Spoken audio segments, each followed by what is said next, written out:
ఎడబాయని నీ కృపా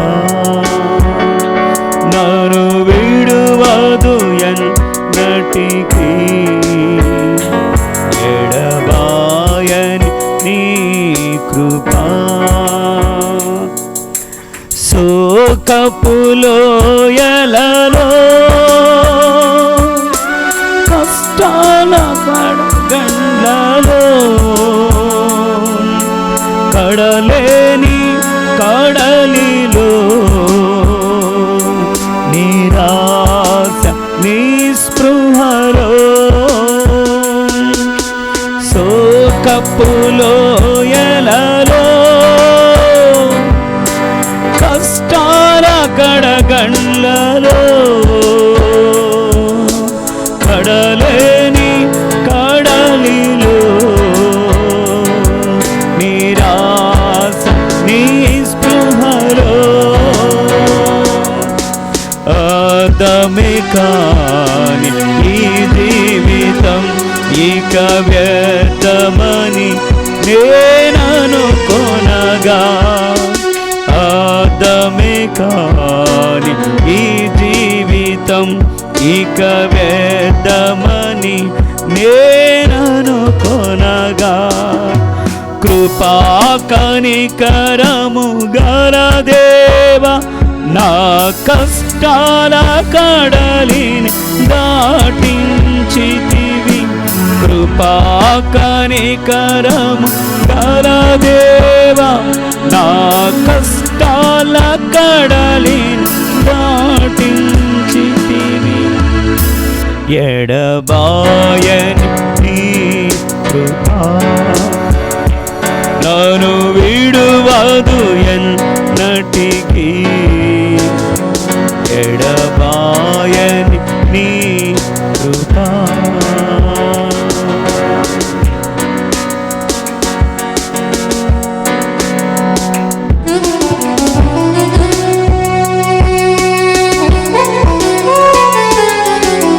హల్లెలూయా. తండ్రివైన దేవా స్తోత్రం.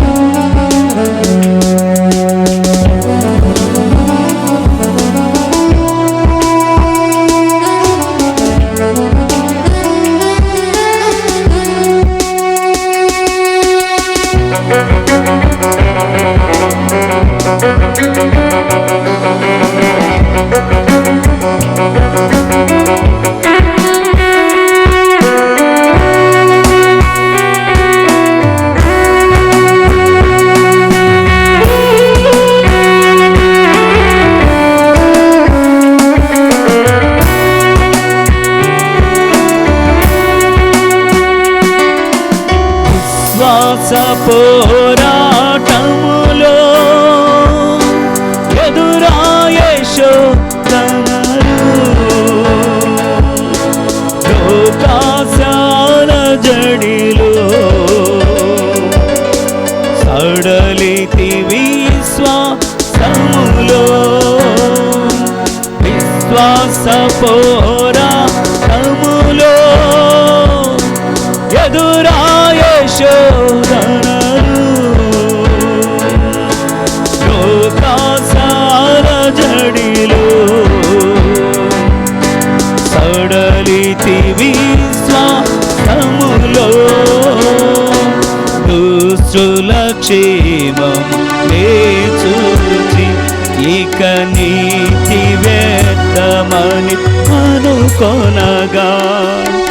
దుష్టుల క్షేమం నే చూచి ఇక నీతి వ్యర్థమని అనుకొనగా. దీర్ఘ శాంతము గల దేవా నా చేయి విడువక నడిపించితివి. దీర్ఘ శాంతము గల దేవా నా చేయి విడువక నడిపించితివి. ఎడబాయని నీ కృపా నన్ను విడువదు ఎన్నటికీ. ఎడబాయని నీ కృపా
ఎదురైనా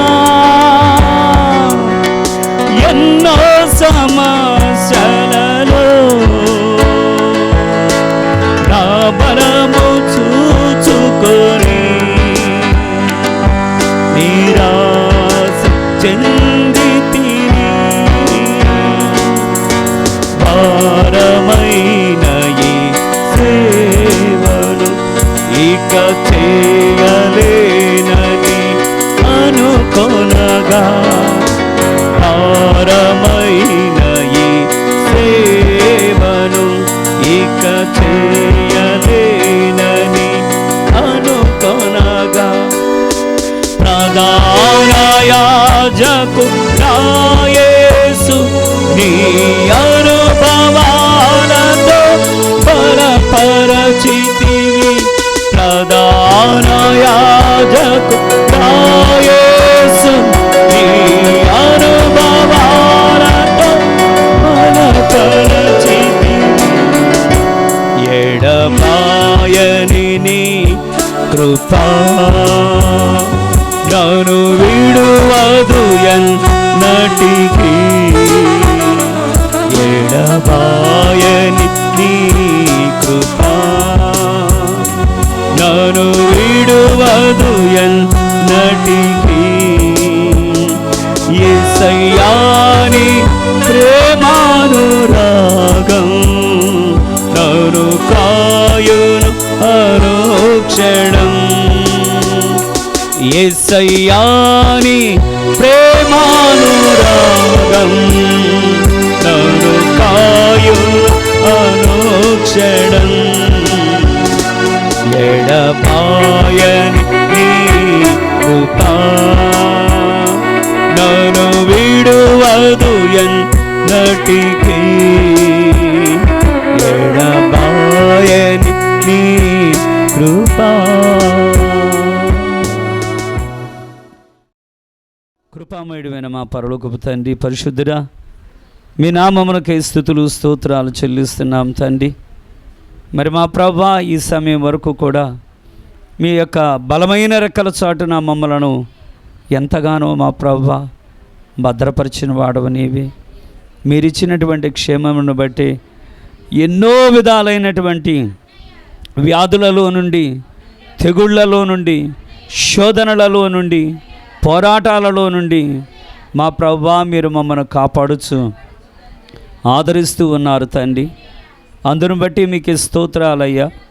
మీ వాక్యాన్ని మేము సమీపిస్తూ ఉండగా, సమీపించేటువంటి మాకు ప్రభువా వినేటువంటి వాక్యం వల్ల అది మా అందరికీ కూడా ప్రయోజనమయ్యేటట్లుగా, మేలయ్యేటట్లుగా, దీవెనకరంగా జరిగించుము తండ్రి. మాతో మాట్లాడము. హెబ్రీయులకు రాసినటువంటి పత్రిక 1వ అధ్యాయము 201వ పేజీ, 1వ అధ్యాయము 1వ వచనం నుంచి చదువుతుండగా చూద్దాము. పూర్వకాలముందు నానా సమయములలోనూ నానా విధములుగాను ప్రవక్తల ద్వారా మన పితరులతో మాట్లాడిన దేవుడు ఈ దినముల అంతమందు కుమారుని ద్వారా మనతో మాట్లాడాను. ఆయన ఆ కుమారుని సమస్తమునకు వారసునిగా నియమించెను. ఆయన ద్వారా ప్రపంచములను నిర్మించెను. దేవుడు ఆయన వాక్యాన్ని వివరించడానికి ఆయన యొక్క ఆత్మ సహాయము చేతనే వచ్చిన ప్రతి ఒక్కరికి ఆయన బోధించునుగాక. ఆమేన్. దయచేసి కూర్చోండి. సదాకాలం తోడై ఉంటానని వాగ్దానం చేసిన మన దేవునికి మహిమా ఘనత ప్రభావాలు ఆయన నామమునకే చెందునుగాక. ఆమేన్. మరి వచ్చిన మీ అందరికీ ప్రభు పేరట వందనాలు. మరి దేవుడు మిమ్మల్ని ఆయన రాజ్యం కోసం దీవించి బలపరచునుగాక. ఆయన ఆత్మ సహాయాన్ని, ఆత్మ నింపుదలను మరి ఆశించేటువంటి మీకు దేవుడు దయచేయునుగాక. దేవునికే స్తోత్రం, దేవునికే స్తోత్రం. ఈ సమయంలో మీ ఎదుట ఉంచడానికి ప్రభు అనుకూలపరిచినటువంటి వాక్యం బై ద ప్రాఫిట్స్, ప్రవక్తల ద్వారా. మన వాక్యాంశము బై ద ప్రాఫిట్స్, ప్రవక్తల ద్వారా. అయితే ప్రవక్తల ద్వారా దేనికి ప్రవక్తల ద్వారా అని చెప్పడం జరిగినదంటే, పూర్వకాలమందు నానా సమయములలో నానా విధములుగా ప్రవక్తల ద్వారా మన పితరులతో మాట్లాడిన దేవుడు. అయితే దేవుడు మన పితరులతో ఎందుకు మాట్లాడారు? పౌలు అక్కడ వివరం చెప్తున్నాడు. హెబ్రీయులకు రాసినటువంటి పత్రికలో స్టార్టింగ్లో అతను చెప్తున్న మాట ఏమంటే, పూర్వకాలమందు నానా సమయంలో నానా విధాలుగా, అనేక విధాలుగా. అంటే ఆయన అగ్నిస్తంభంలో నుంచి మాట్లాడి ఉండొచ్చు, లేకపోతే ఆయన మరొక విధంగా సుడిగాలిలో నుంచి మాట్లాడచ్చు. అనేక విధాలుగా ఆయన మాట్లాడారు. నానా సమయంలో నానా విధాలుగా ప్రవక్తల్లో నుంచి మాట్లాడారు. అయితే అలా మాట్లాడడానికి గల కారణం ఏంటి? దేనికోసం మాట్లాడినట్టు? మాట్లాడిన సంగతి అక్కడ వివరం చెప్పడం జరిగింది. ప్రవక్తల ద్వారా ఆయన మాట్లాడారు. ఎందుకంటే ప్రవక్తలంతా కూడా పాత నిబంధన ప్రవక్తలలో ప్రభు ఆయనలో ఉన్నారు. దయచేసి క్లియర్గా మళ్ళీ జ్ఞాపకం చేసుకోండి. పాత నిబంధన గ్రంథంలో ప్రవక్తలు ఉన్నారు, ప్రవక్తలలో ప్రభు అయిన యేసు ఉన్నారు. అయితే క్రొత్త నిబంధనలో ప్రభు అయిన యేసు ఉన్నారు, యేసులో వాళ్ళందరూ కూడా ఉన్నారు. అయితే వాళ్ళే కాదు, మనం కూడా ఆయనలో ఉన్నాం. అయితే ఆయనలో మనం ఉన్నామో లేదో మరి ఎలాగా తెలుస్తుంది? ఆయనలో మనం ఉన్నామో లేదో ఎలా తెలుస్తుంది?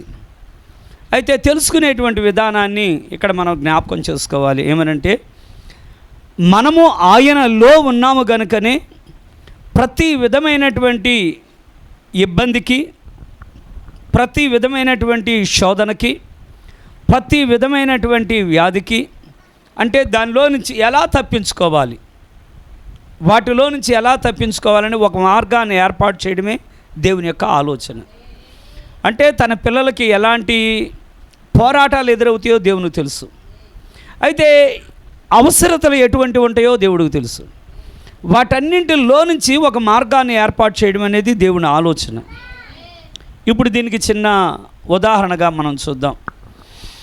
ఒక పక్షిరాజుని మీరు చూడండి. మరి వాళ్ళు ప్రభు అయిన దేవునికిను తల్లి పక్షిరాజుగాను పోల్చడం జరిగినది. ప్రవక్తలకు కూడా పక్షిరాజు ఒక మాదిరిగా పోల్చడం జరిగినది. అయితే పక్షిరాజు ఇప్పుడు పైకి ఎగరాలంటే ఎగరడానికి కావలసినటువంటి రెక్కలను అమర్చినవాడు ఆయనే. ఆమేన్. ఒకవేళ దేవుడు రెక్కలు అక్కడ అమర్చకుండా వాటిని పైకి ఎగరమని చెప్తే ఎలా ఎగరగలవు? కనుక ఎగరడానికి కావలసినటువంటి రెక్కలను అనుగ్రహించినవాడు ఆయనే. మరొక కార్యాన్ని మనం మర్చిపోకూడదు. అక్కడ రెక్కలతో పాటుగా మిగతా వాటన్నిటికంటే ఒక ప్రత్యేకమైనటువంటి చూపునిచ్చిన వాడు ఆయనే. వాటిగా తెచ్చుకోలేదు, కానీ ఆ చూపునిచ్చిన వాడు ఆయనే. మరలా మిగతా వాటికంటే ఎక్కువగా ఎత్తులోనికి వెళ్ళడానికి కావలసినటువంటి శ్వాసను తీసుకోవడానికి ఆ శ్వాస తీసుకునే నాసికాన్ని, ఆ లోపల ఉన్నటువంటి అవయవ నిర్మాణాన్ని కలుగు చేసిన వాడు ఆయనే.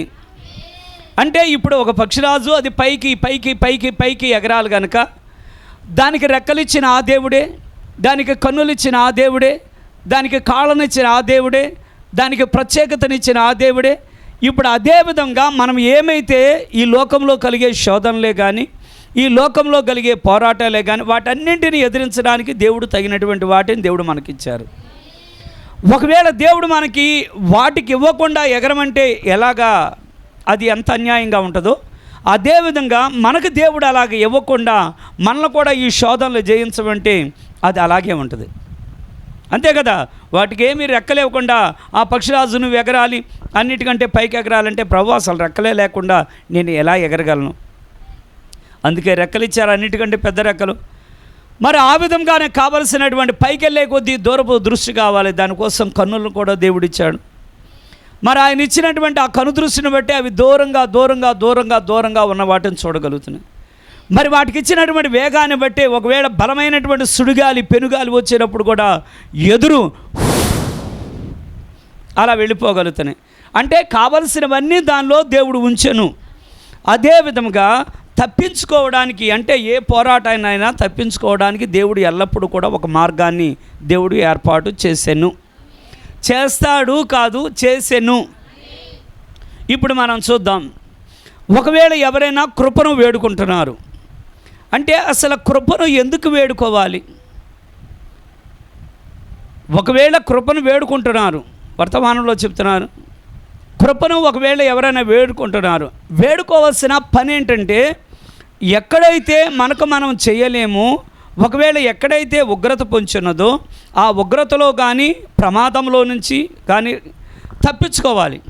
అలా తప్పించుకోవాలన్న సమయంలో ఒకవేళ ఎవరైనా అడుగుతున్నారు, ప్రభువా జలప్రళయం రాబోతున్నదని నీ ప్రవక్త నోవాహు చెప్తూ ఉన్నాడు, మరి ఈ జలప్రళయంలో నుంచి మేము తప్పించుకోవాలి, మాకు మార్గాన్ని చూపండి అని ఒకవేళ ఎవరైనా కృపను అడుగుతున్నారు.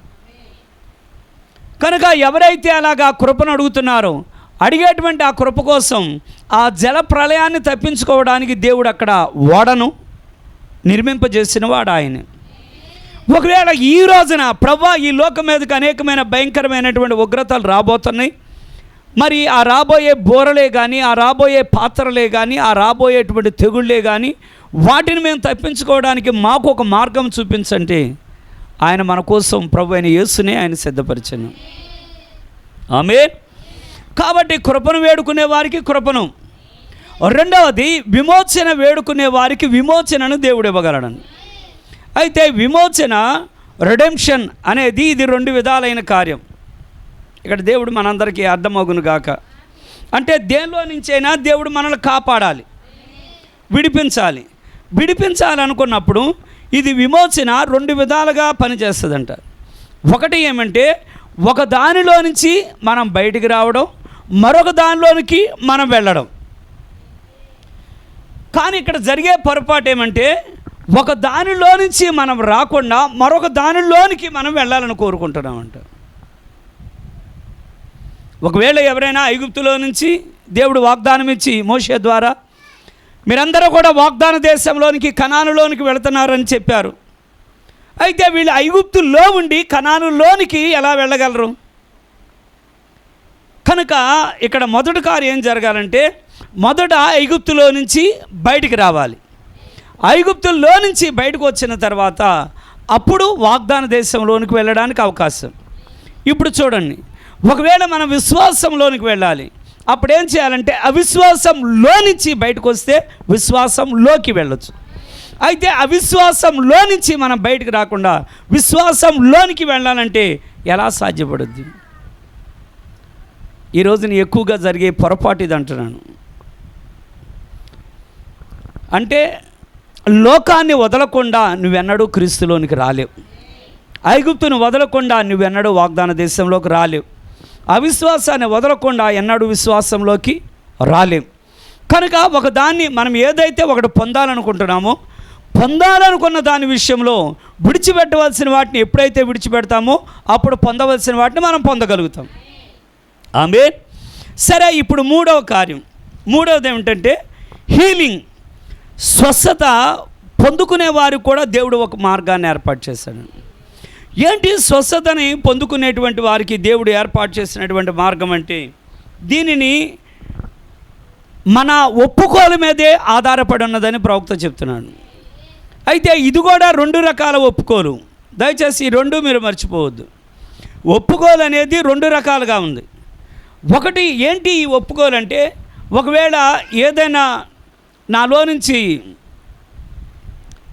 నేను దేవుని దగ్గర ఏదైనా అడగాలనుకుంటున్నాను, నేను దేవుని దగ్గర అడగాలనుకున్నప్పుడు అడిగే సమయంలో నుంచి నాకు ఎక్కడో ఒకటి భారంగా ఉన్నది, నన్ను ఈ అలవాటు మానుకోలేకపోతున్నాను, దీన్ని నేను విడిచిపెట్టలేకపోతున్నాను అని ఏదైనా ఒకటి గనక ఉంటే, ఆ విడిచిపెట్టలేనిది ఏదైనా ఉంటే దేవుని దగ్గర మొదట ఒప్పుకోవాలంటే ప్రభువా నాలో ఈ బలహీనత ఉన్నది కనుక నాలో ఉన్నటువంటి ఈ బలహీనత విషయమే మీ పాదాల దగ్గర క్షమాపణ అడుగుతున్నానని ఈ ఒప్పుకోలు అడగాలి.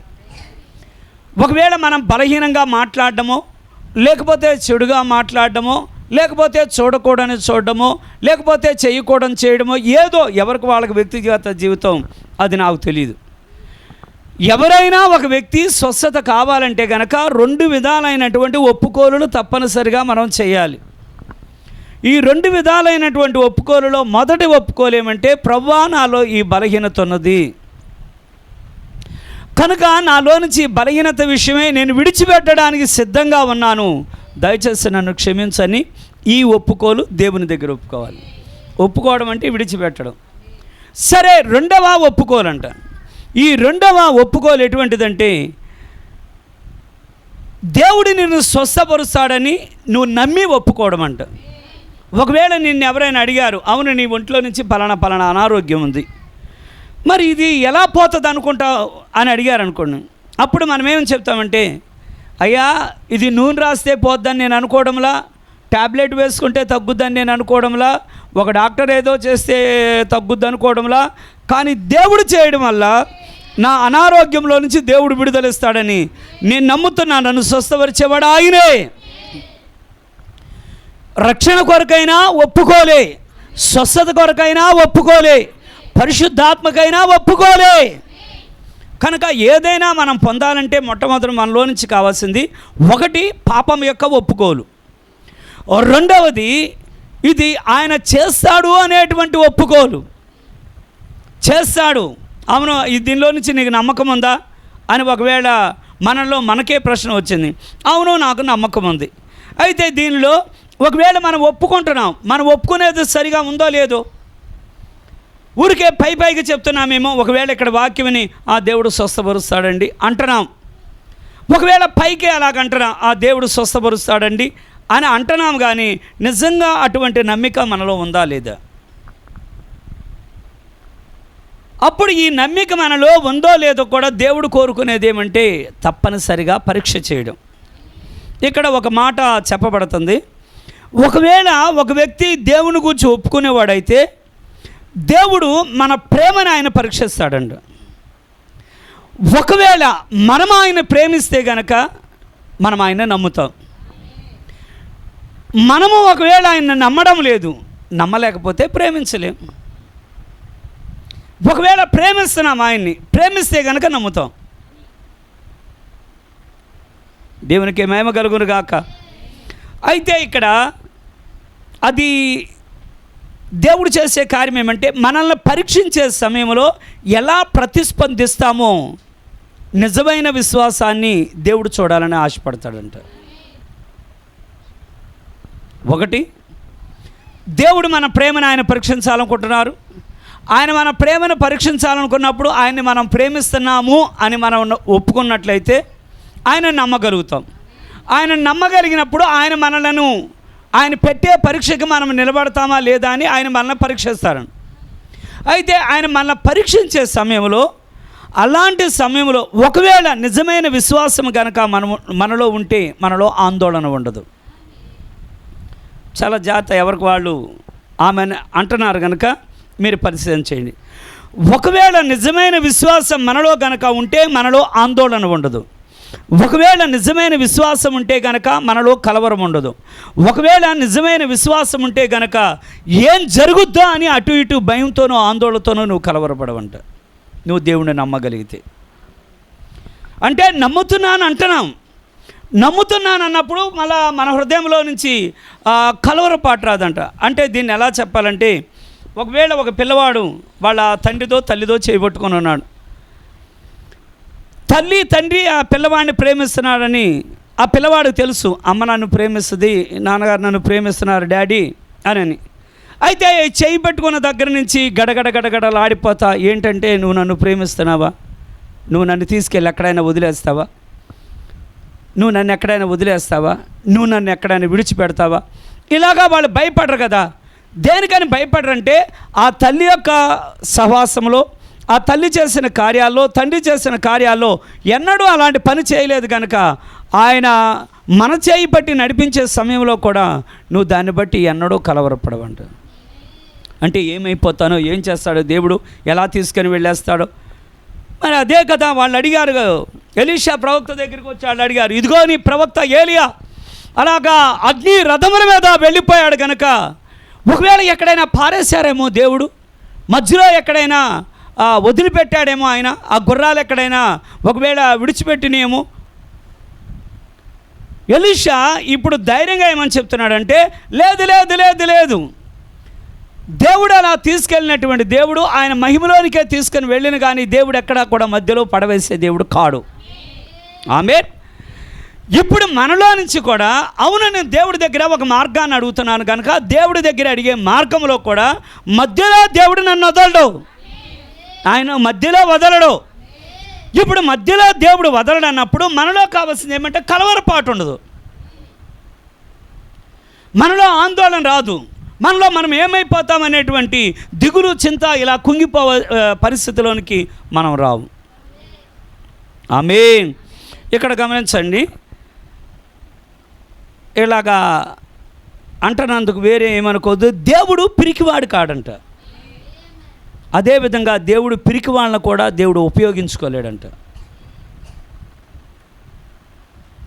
మళ్ళా నా మాట క్లియర్గా వినండి, ఈ దేవుడు మాట ప్రవక్త చెప్పింది. దేవుడు పిరికివాడు కాడు, అదేవిధంగా దేవుడు పిరికి వాళ్ళను కూడా దేవుడు వినియోగించుకోలేడు.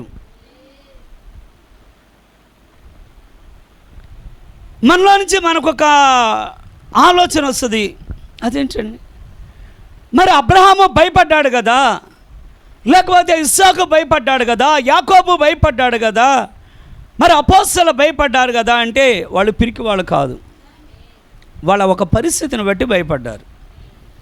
అంటే ఏ విషయంలో పిరిగితనమంటే దేవుడు నన్ను స్వస్థపరుస్తాడు అనే దానిలో కనుక అలా చెప్పడానికి నీకు పిరిగితనం అయితే నువ్వు వాటిని పొందలేవంట. అవును, దేవుడు తన ఆత్మ నాకు ఇస్తాడు అని ఒకవేళ అలా చెప్పలేకపోతే కనుక దేవుని ఆత్మ నువ్వు పొందలేవన్నా. అవును, దేవుడు నాకు తోడై ఉంటాడు అని అలా చెప్పలేకపోతే కనుక నువ్వు దాంట్లో నుంచి ధైర్యం చాలని వ్యక్తివి. దేవునికే స్తోత్రం. అయితే ఇక్కడ మనలో నుంచి ఈ ఎగ్జాంపుల్ అర్థం అవ్వాలి. ఏంటి ఆ ఎగ్జాంపుల్ అంటే, ఇప్పుడు పూర్వకాలమున ప్రవక్త నానా సమయంలో నానా విధములుగా ప్రవక్తల ద్వారా దేవుడు మన పితరులతో మాట్లాడారు. దేనికోసం మాట్లాడారు? దేవుడి కోసం మాట్లాడడం లేదు, ప్రజల యొక్క క్షేమం కోసం, ప్రజల యొక్క మేలు కోసం, ప్రజల యొక్క ఆశీర్వాదం కోసం. ఇప్పుడు కూడా దేవుడు మాట్లాడేది ఆయన కోసం మాట్లాడడంలా, మన ఆశీర్వాదం కోసం ఆయన మాట్లాడుతూ ఉన్నారు. ఆమేన్. ఇప్పుడు దీన్ని చిన్న ఎగ్జాంపుల్ మీరు చూడండి. మీరు తర్వాత వెళ్ళి చదివిన న్యాయాధిపతి గ్రంథంలో నుంచి 6వ అధ్యాయానికి 7వ అధ్యాయానికి రెండింటికి వ్యత్యాసం ఉంది. న్యాయాధిపతుల గ్రంథము 6వ అధ్యాయానికి 7వ అధ్యాయానికి రెండింటికి వ్యత్యాసం అన్నది. అయితే 2 చాప్టర్లలో కూడా గిద్యోనే ఉంటాడు. రెండింటిలోనూ గిద్యోను ఉన్నా రెండింటిలోనూ ఒక వ్యత్యాసం ఉంది. ఏంటి ఈ రెండింటిలో ఉన్నటువంటి వ్యత్యాసం అంటే, గిద్యోను అతను భయస్థుడై ఉన్నాడు. భయస్థుడై ఉండి ఫిలిస్తీన్లకు భయపడుతున్నారు. ఆ కాలంలో నుంచి ఫిలిస్తీన్లు వారి శత్రు సమూహం అది కనుక వాళ్ళకు భయపడి వాళ్ళుగా ఆహారాన్ని చాటుగా తెచ్చుకొని దాన్ని అంతా బాగు చేసుకొని వాళ్ళ అవతలకు వెళ్ళి వాళ్ళ కుటుంబాలతో వాళ్ళ భార్య బిడ్డలతో వాళ్ళు భోంచేస్తున్నారు. అయితే ఇలాంటి సమయంలో ఇప్పుడు గిద్యోను కోసం దేవుడే అదే స్థలంలోనికి వచ్చి గిద్యోనుతో మాట్లాడడం జరిగింది. పరాక్రమం కలిగిన బలాఢ్యుడా, లే, దేవుడు నీకు తోడై ఉన్నాడు కనుక వెళ్ళి మిద్యానీయుల్ని జయించన్నాను. అంత జయించేసేటట్లయితే ఇట్లా దాక్కొని నేను ఎందుకని బాగు చేసుకోవాలి? ఇలాగా నేను ఎందుకని ఇలా దాక్కొని మేము ఈ గోధుమలను, ఈ ఎవలను, ఆ మిగిలిపోయిన వాటన్నింటిని కూడా ఇలా చాటుగా ఈ లోపలికి వచ్చి ఇలా దాచుకొని వాటన్నింటిని కూడా తీసుకొని మా కుటుంబాలతో ఇలా చేయాల్సింది ఏం పని అంటే, లేదు, దేవుడు నీకు తోడై ఉన్నాడు. తప్పనిసరిగా నువ్వు ఆ మిద్యానీయుల మీద నీకు తప్పనిసరిగా దేవుడు జయమిచ్చును. కనుక ఆ మిద్యానీయుల నుంచే కానీ, ఆ ఫిలిస్తీన్ల నుంచే కానీ, ఆ కాలంలో నుంచి వీళ్ళు ఒక సమూహంలాగా, ఎందుకంటే ఇప్పుడు వీళ్ళు వెళ్ళాల్సింది మిద్యానీయుల మీదకి. ఫిలిస్తీన్లు కూడా ఆ కాలంలో నుంచి మంచిగా పోరాటాల్లో ఉన్నారు. ఇప్పుడు గిద్యోన్ని దేవుడు బలపరిచారు. ఈ రెండింటిలో చాలా జాగ్రత్తగా వ్యత్యాసం చూడండి. గిద్యోన్ని 6వ అధ్యాయంలో దేవుడు బలపరిచారు. లేచి నీ ఇంటిలో ఉన్నటువంటి విగ్రహాన్ని ముందు పడగొట్టు, లేచి నీ విగ్రహాన్ని పడగొట్టు. మీ తండ్రి గారు ఒక విగ్రహం పెట్టాడు, మీ తండ్రి ఏదైతే నిలబెట్టాడో నిలబెట్టింది కొనసాగుతుంది ఇంకా మీ ఇంట్లో, కనుక నిలబెట్టింది కొనసాగుతుంది కనుక దాన్ని కూల్చి మళ్ళా నాకు బలిపీఠం కట్టు. 2 పనులు చేయాలన్నా. ఒకటి, మనము విమోచనలోకి రావాలంటే ఒకటి వదిలి రెండవ దానిలోనికి రావాలి. అదేవిధంగా ఇక్కడ నాకు బలిపీఠం కట్టాలంటే ముందున్న బలిపీఠం పడగొట్టాలి. ఇప్పుడు మనం దేవుని ఆరాధించాలి, దేవుని ఆరాధిస్తా, లోకాన్ని ఆరాధిస్తా, దేవుని ఆరాధిస్తే దేవుని ఆరాధన ఎలా అవుద్ది? అర్థమైంది అనుకుంటున్నాను. కనుక ఒకటి నువ్వు పడగొట్టాలి. నువ్వు ఎప్పుడైతే ఒకటి పడగొడతావో, పడగొట్టాక అప్పుడు దేవుడికి నిలబెట్టి దేవుని ఆరాధన చేయాలి. సరే, ఎలా అలాగా ఆ రాత్రిపూట అలాగా ఆ కార్యాన్ని నెరవేర్చాడు. వాళ్ళ తండ్రి గారు పెట్టిన ఆ బలిపీఠాన్ని, ఆ విగ్రహాన్ని మొత్తాన్ని పడగొట్టాడు. మళ్ళీ దేవునికి ఒక బలిపీఠం కట్టాడు, దేవునికి ఒక అర్పణ చెల్లించాడు. ఉదయకాలం అంతా కూడా చాలా గొడవైంది. అప్పటికి తండ్రి కూడా సపోర్ట్గా నిలబడ్డాడు. ఎందుకంటే వాక్యం కొరకు నువ్వు ఎప్పుడైతే నిలబడడం ప్రారంభిస్తావో నీకోసం దేవుడు నిలబడడం ప్రారంభిస్తాడు. మనం అనుకుంటాం ఒకవేళ ఈ పని చేస్తే ఎవరో నా పక్షంగా నిలబడలేరేమో అని. కానీ వాక్యం కొరకు మనం నిలబడ్డప్పుడు మన పక్షంగా నిలబడ్డానికి దేవుడే దిగివచ్చును. సరే, ఇప్పుడు దేవుడు ఏమన్నారంటే, గిద్యోను ఇప్పుడు నువ్వు యుద్ధానికి బయలుదేరని దేవుడి దగ్గర అనేకమైన సూచనలు అడిగాడు. సూచనలన్నీ కూడా ప్రభు ఇచ్చారు. ఇప్పుడు యుద్ధానికి బయలుదేరుతున్నాను. సరే, ఈ యుద్ధానికి బయలుదేరే సమయంలో 32,000 మంది మనకు బాగా తెలుసు. ఈ 32,000 మందిలో నుంచి మనం గమనించాల్సింది, యుద్ధానికి బయలుదేరుతా ప్రభువా నా దగ్గర సంఖ్య చాలా తక్కువగా ఉంది, మరి నా శత్రువుల యొక్క సంఖ్య చాలా ఎక్కువగా ఉంది, దయచేసి సహాయం చేయండి అన్న. సహాయం చేయాలంటే నీ దగ్గర ఉన్నటువంటి సంఖ్యలో నుంచి పిరికి వాళ్ళు వెళ్ళిపోవాలి. మొట్టమొదటి ప్రశ్న అది. దేవుడు అక్కడ పలికినది ఏమంటే, ముందు నీ దగ్గర నుంచి పిరికి వాళ్ళు ఎవరైనా ఉంటే వెళ్ళిపోమని చెప్పు, యుద్ధానికి వద్దని చెప్పు. ఎందుకని దేవుడు అలా చెప్పారు? మరి ఇక్కడ గిద్యోను భయసురై ఉండగా, గిద్యోన్ని పరాక్రమం కలిగినవాడా, ధైర్యం కలిగినవాడా, అలాంటి వాడా, ఇలాంటి వాడా అని ఇలాగ ధైర్యపరిచినటువంటి ఆ దేవుడు చెప్పొచ్చు కదా, గిద్యోను అక్కడ ఎంతమంది పిరికి వాళ్ళు ఉన్నారో, ఒకసారి భయస్థులు ఉన్నారో, భయముతో వణికిపోయేవారు ఉన్నారో, తొందరగా వెళ్ళిపోమన్నాను, యుద్ధం చేయొద్దు, ఇంటికి వెళ్ళిపోమన్నాను. అదేంటి ఆ మాట అన్నాడు. దేవుడు అన్నాడు, ఈ గిలువ పర్వతం ఏంటనే త్వరగా వెళ్ళిపోమను. అక్కడ వాక్యం అలా చెప్తుంది. అదేంటి అలా చెప్పడం ప్రభు? గిద్యోను వాళ్ళందరినీ తీసుకొని ఎవరెవరు భయం అన్నారో వాళ్ళందరినీ పక్క తీసుకురాను.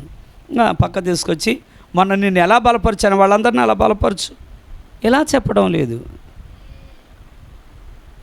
నిన్ను బలపరిచానే, నువ్వు భయపడేటప్పుడు నిన్ను ఎలా ధైర్యపరిచాను, ఎలాంటి మాటలతో నీకు నేర్పించాను, అలాగా ఎవరెవరు భయపడుతున్నారో, ఎవరెవరు వణికిపోతున్నారో వాళ్ళందరినీ తీసుకొచ్చి వారికి ఒక సమాలోచన పెట్టి వాళ్ళందరితో మాట్లాడి ధైర్యం తెచ్చుకున్నాక అప్పుడు నువ్వు యుద్ధానికి వెళ్ళు. ఇలాగ అనడం లేదు. ఎవరైతే గడగడలాడుతున్నారో, ఎవరైతే పిరికివారుగా ఉన్నారో, భయపడే వాళ్ళని యుద్ధానికి వద్దు, ఇంటికి వెళ్ళమని చెప్తున్నాను. వాళ్ళు యుద్ధం చేయలేరు, ఇంటికి వెళ్ళమని చెప్పు. నువ్వు వీళ్ళతో వెళ్ళాను. ఫస్ట్ ఇక్కడ మనం గమనిద్దాం, ప్రజల్లో ఎక్కువ సంఖ్య 32,000 కదండి, అంతేనా? లేకపోతే ఇలాగ అందాం, 30,000 మంది. మరి ఇప్పుడు దానిలో నుంచి వెళ్ళిపోమనగా ఎంతమంది వెళ్ళారు? మాకు భయంగానే ఉందా, మేము యుద్ధం చేయలేమని 22,000 మంది వెనక్కి తిరిగారు. ఇది మనం చూసినది ఏమంటే 6వ అధ్యాయంలోనేమో గిద్యోను బలపరిచిన దేవుడు, ఇక్కడ 7వ అధ్యాయంలో ఎందుకని వారిని బలపరచమని చెప్పడం లేదు.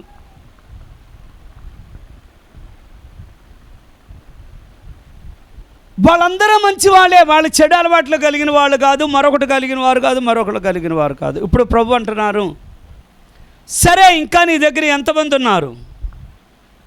అమ్మ ఎంతమంది అమ్మా? 10,000 మంది ఉన్నారు. మరి వాళ్ళని మొత్తం ఈ 10,000 మందిని కలిసి మంచినీళ్ళు తాగమని ప్రభు చెప్పారు. వాళ్ళు ఎదురుగా ఉన్నటువంటి అక్కడ చిన్న ప్రవహించే నీటి దగ్గరికి వెళ్ళారు. మొత్తం కలిసి వాళ్ళు అక్కడ మంచినీళ్ళు తాగారు. అందులో నుంచి దేవుడు 300 మందిని సెలెక్ట్ చేశారు. అమ్మ మైనస్ ఎంత? ఎంత? 9,000. ఎందుకు వీళ్ళను కూడా దేవుడు వెనక్కి వెళ్ళిపోమన్నాడు?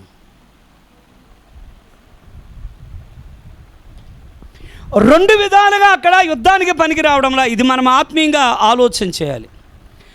ఒకటి, దేవుడి మీద నమ్మిక లేకపోతే, దేవుణ్ణి మనం ప్రేమించలేకపోతే, దేవుణ్ణి కనుక నిజంగా ప్రేమించగలిగితే దేవుని మీద నమ్మకం వస్తుంది. అయితే మన ప్రేమలో ఎక్కడో ఒక లోపం కనుక ఉంటే ఆ లోపాన్ని బట్టి నమ్మిక బలహీనమవుద్ది. రెండవది, ఈ 9,700 మంది వీళ్ళల్లో నుంచి ధైర్యం కలిగిన వారే కానీ వీళ్ళు దేవుడి మీద ఆధారపడేవాళ్ళు కాదు.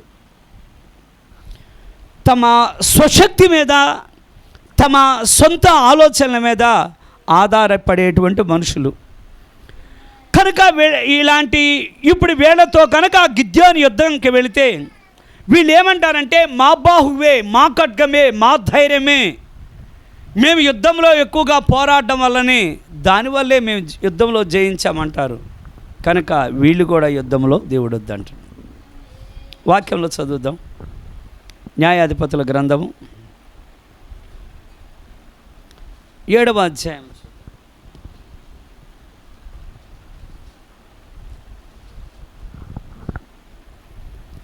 7వ అధ్యాయం 3వ వచనం అక్కడ క్లియర్గా 7:3. కాబట్టి నీవు ఎవడు భయపడి వణుకుచున్నాడో వాడు త్వరపడి గిలాదు కొండ విడిచి తిరిగి వెళ్ళవలనని త్వరపడి ఆయన అంటున్నారంటే ఇంకా ఆలస్యం చేయొద్దు, త్వరపడి. ఎందుకని త్వరపడి వాళ్ళని తొందరగా ఇంటికి వెళ్ళమంటామంటే, ఈ యుద్ధానికి వెళ్ళే వారితో కూడా ఒకవేళ వాళ్ళ భయం చేత అసలు దేవుడు యుద్ధంలో తోడై ఉంటాడంటారా? మళ్ళా మీరు తిరిగి వస్తారా?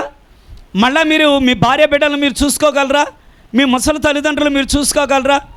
ఏమో ఇంత తక్కువ మంది వెళుతున్నారు, అక్కడేమో చాలామంది ఎక్కువ మందిగా ఉన్నారు, మరి మీరు ఎలా యుద్ధం చేస్తారో ఏంటో మాకు అర్థం కావడం లేదు, మేము వెళ్తున్నామే అని వీళ్ళు బలహీనపడి వాళ్ళను బలహీనపరచవచ్చు. కనుక త్వరగా ఆ గిల్బోవా పర్వతమును దిగి వారి గృహాలకు చేరమనని. ఆమేన్.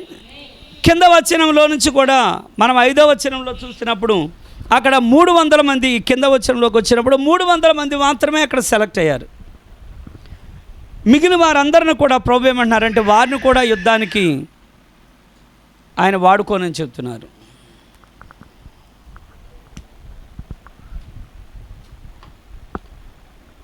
వారు ధైర్యంగా ధీరులుగానే వారు నిలబడ్డారు, కానీ దేవుడు అనేటువంటి మాట ఆయనే పరిశీలన చేస్తారా? అదిగో ఆ కుంగి తాగుతున్నారే, కుక్కలాగా గతుకుతున్నారే, పూర్తిగా ప్రతీది కూడా నా మీద భారం పెట్టి నా మీద ఆనుకునేటువంటి వాళ్ళతోనే యుద్ధానికి వెళ్ళు.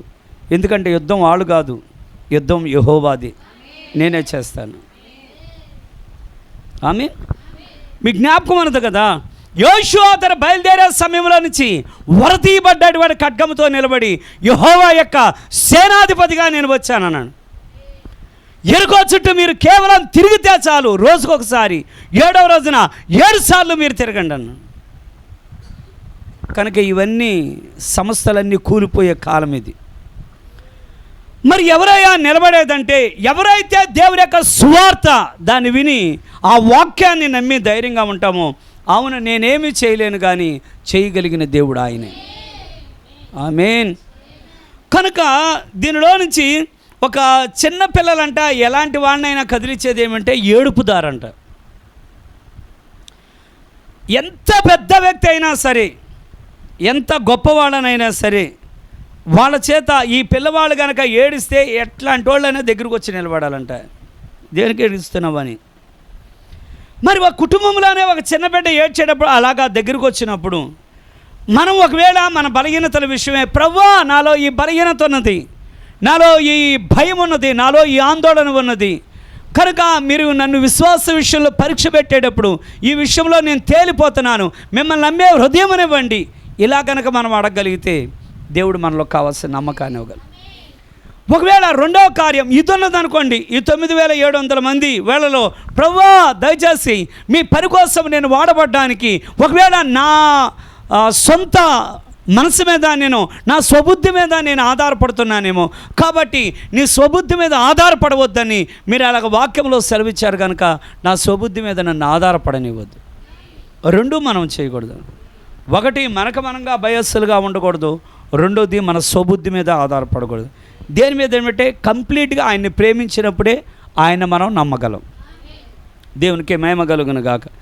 సరే, ఇప్పుడు ఆయన అన్నమాట, ఐ విల్ ట్రై దెమ్, నేను వాళ్ళని కరిగించేదను, నేను వాళ్ళని శుద్ధి చేసేదను, వాళ్ళని పరీక్షించేదను. ఆ నీళ్ళ దగ్గర ఆయన చేసినది ఏమంటే, ఆయన అదే అంటే ఒక బంగారాన్ని ఎలాగా కరగబెట్టిన తర్వాత దాన్ని శుద్ధి చేయడం జరుగుద్దో అలాగా ఆయన శుద్ధి చేయడానికి అక్కడ వాళ్ళని పరీక్ష చేయడం జరిగింది. ఆ పరీక్షలో నుంచి వాళ్ళు తేలిపోయారు.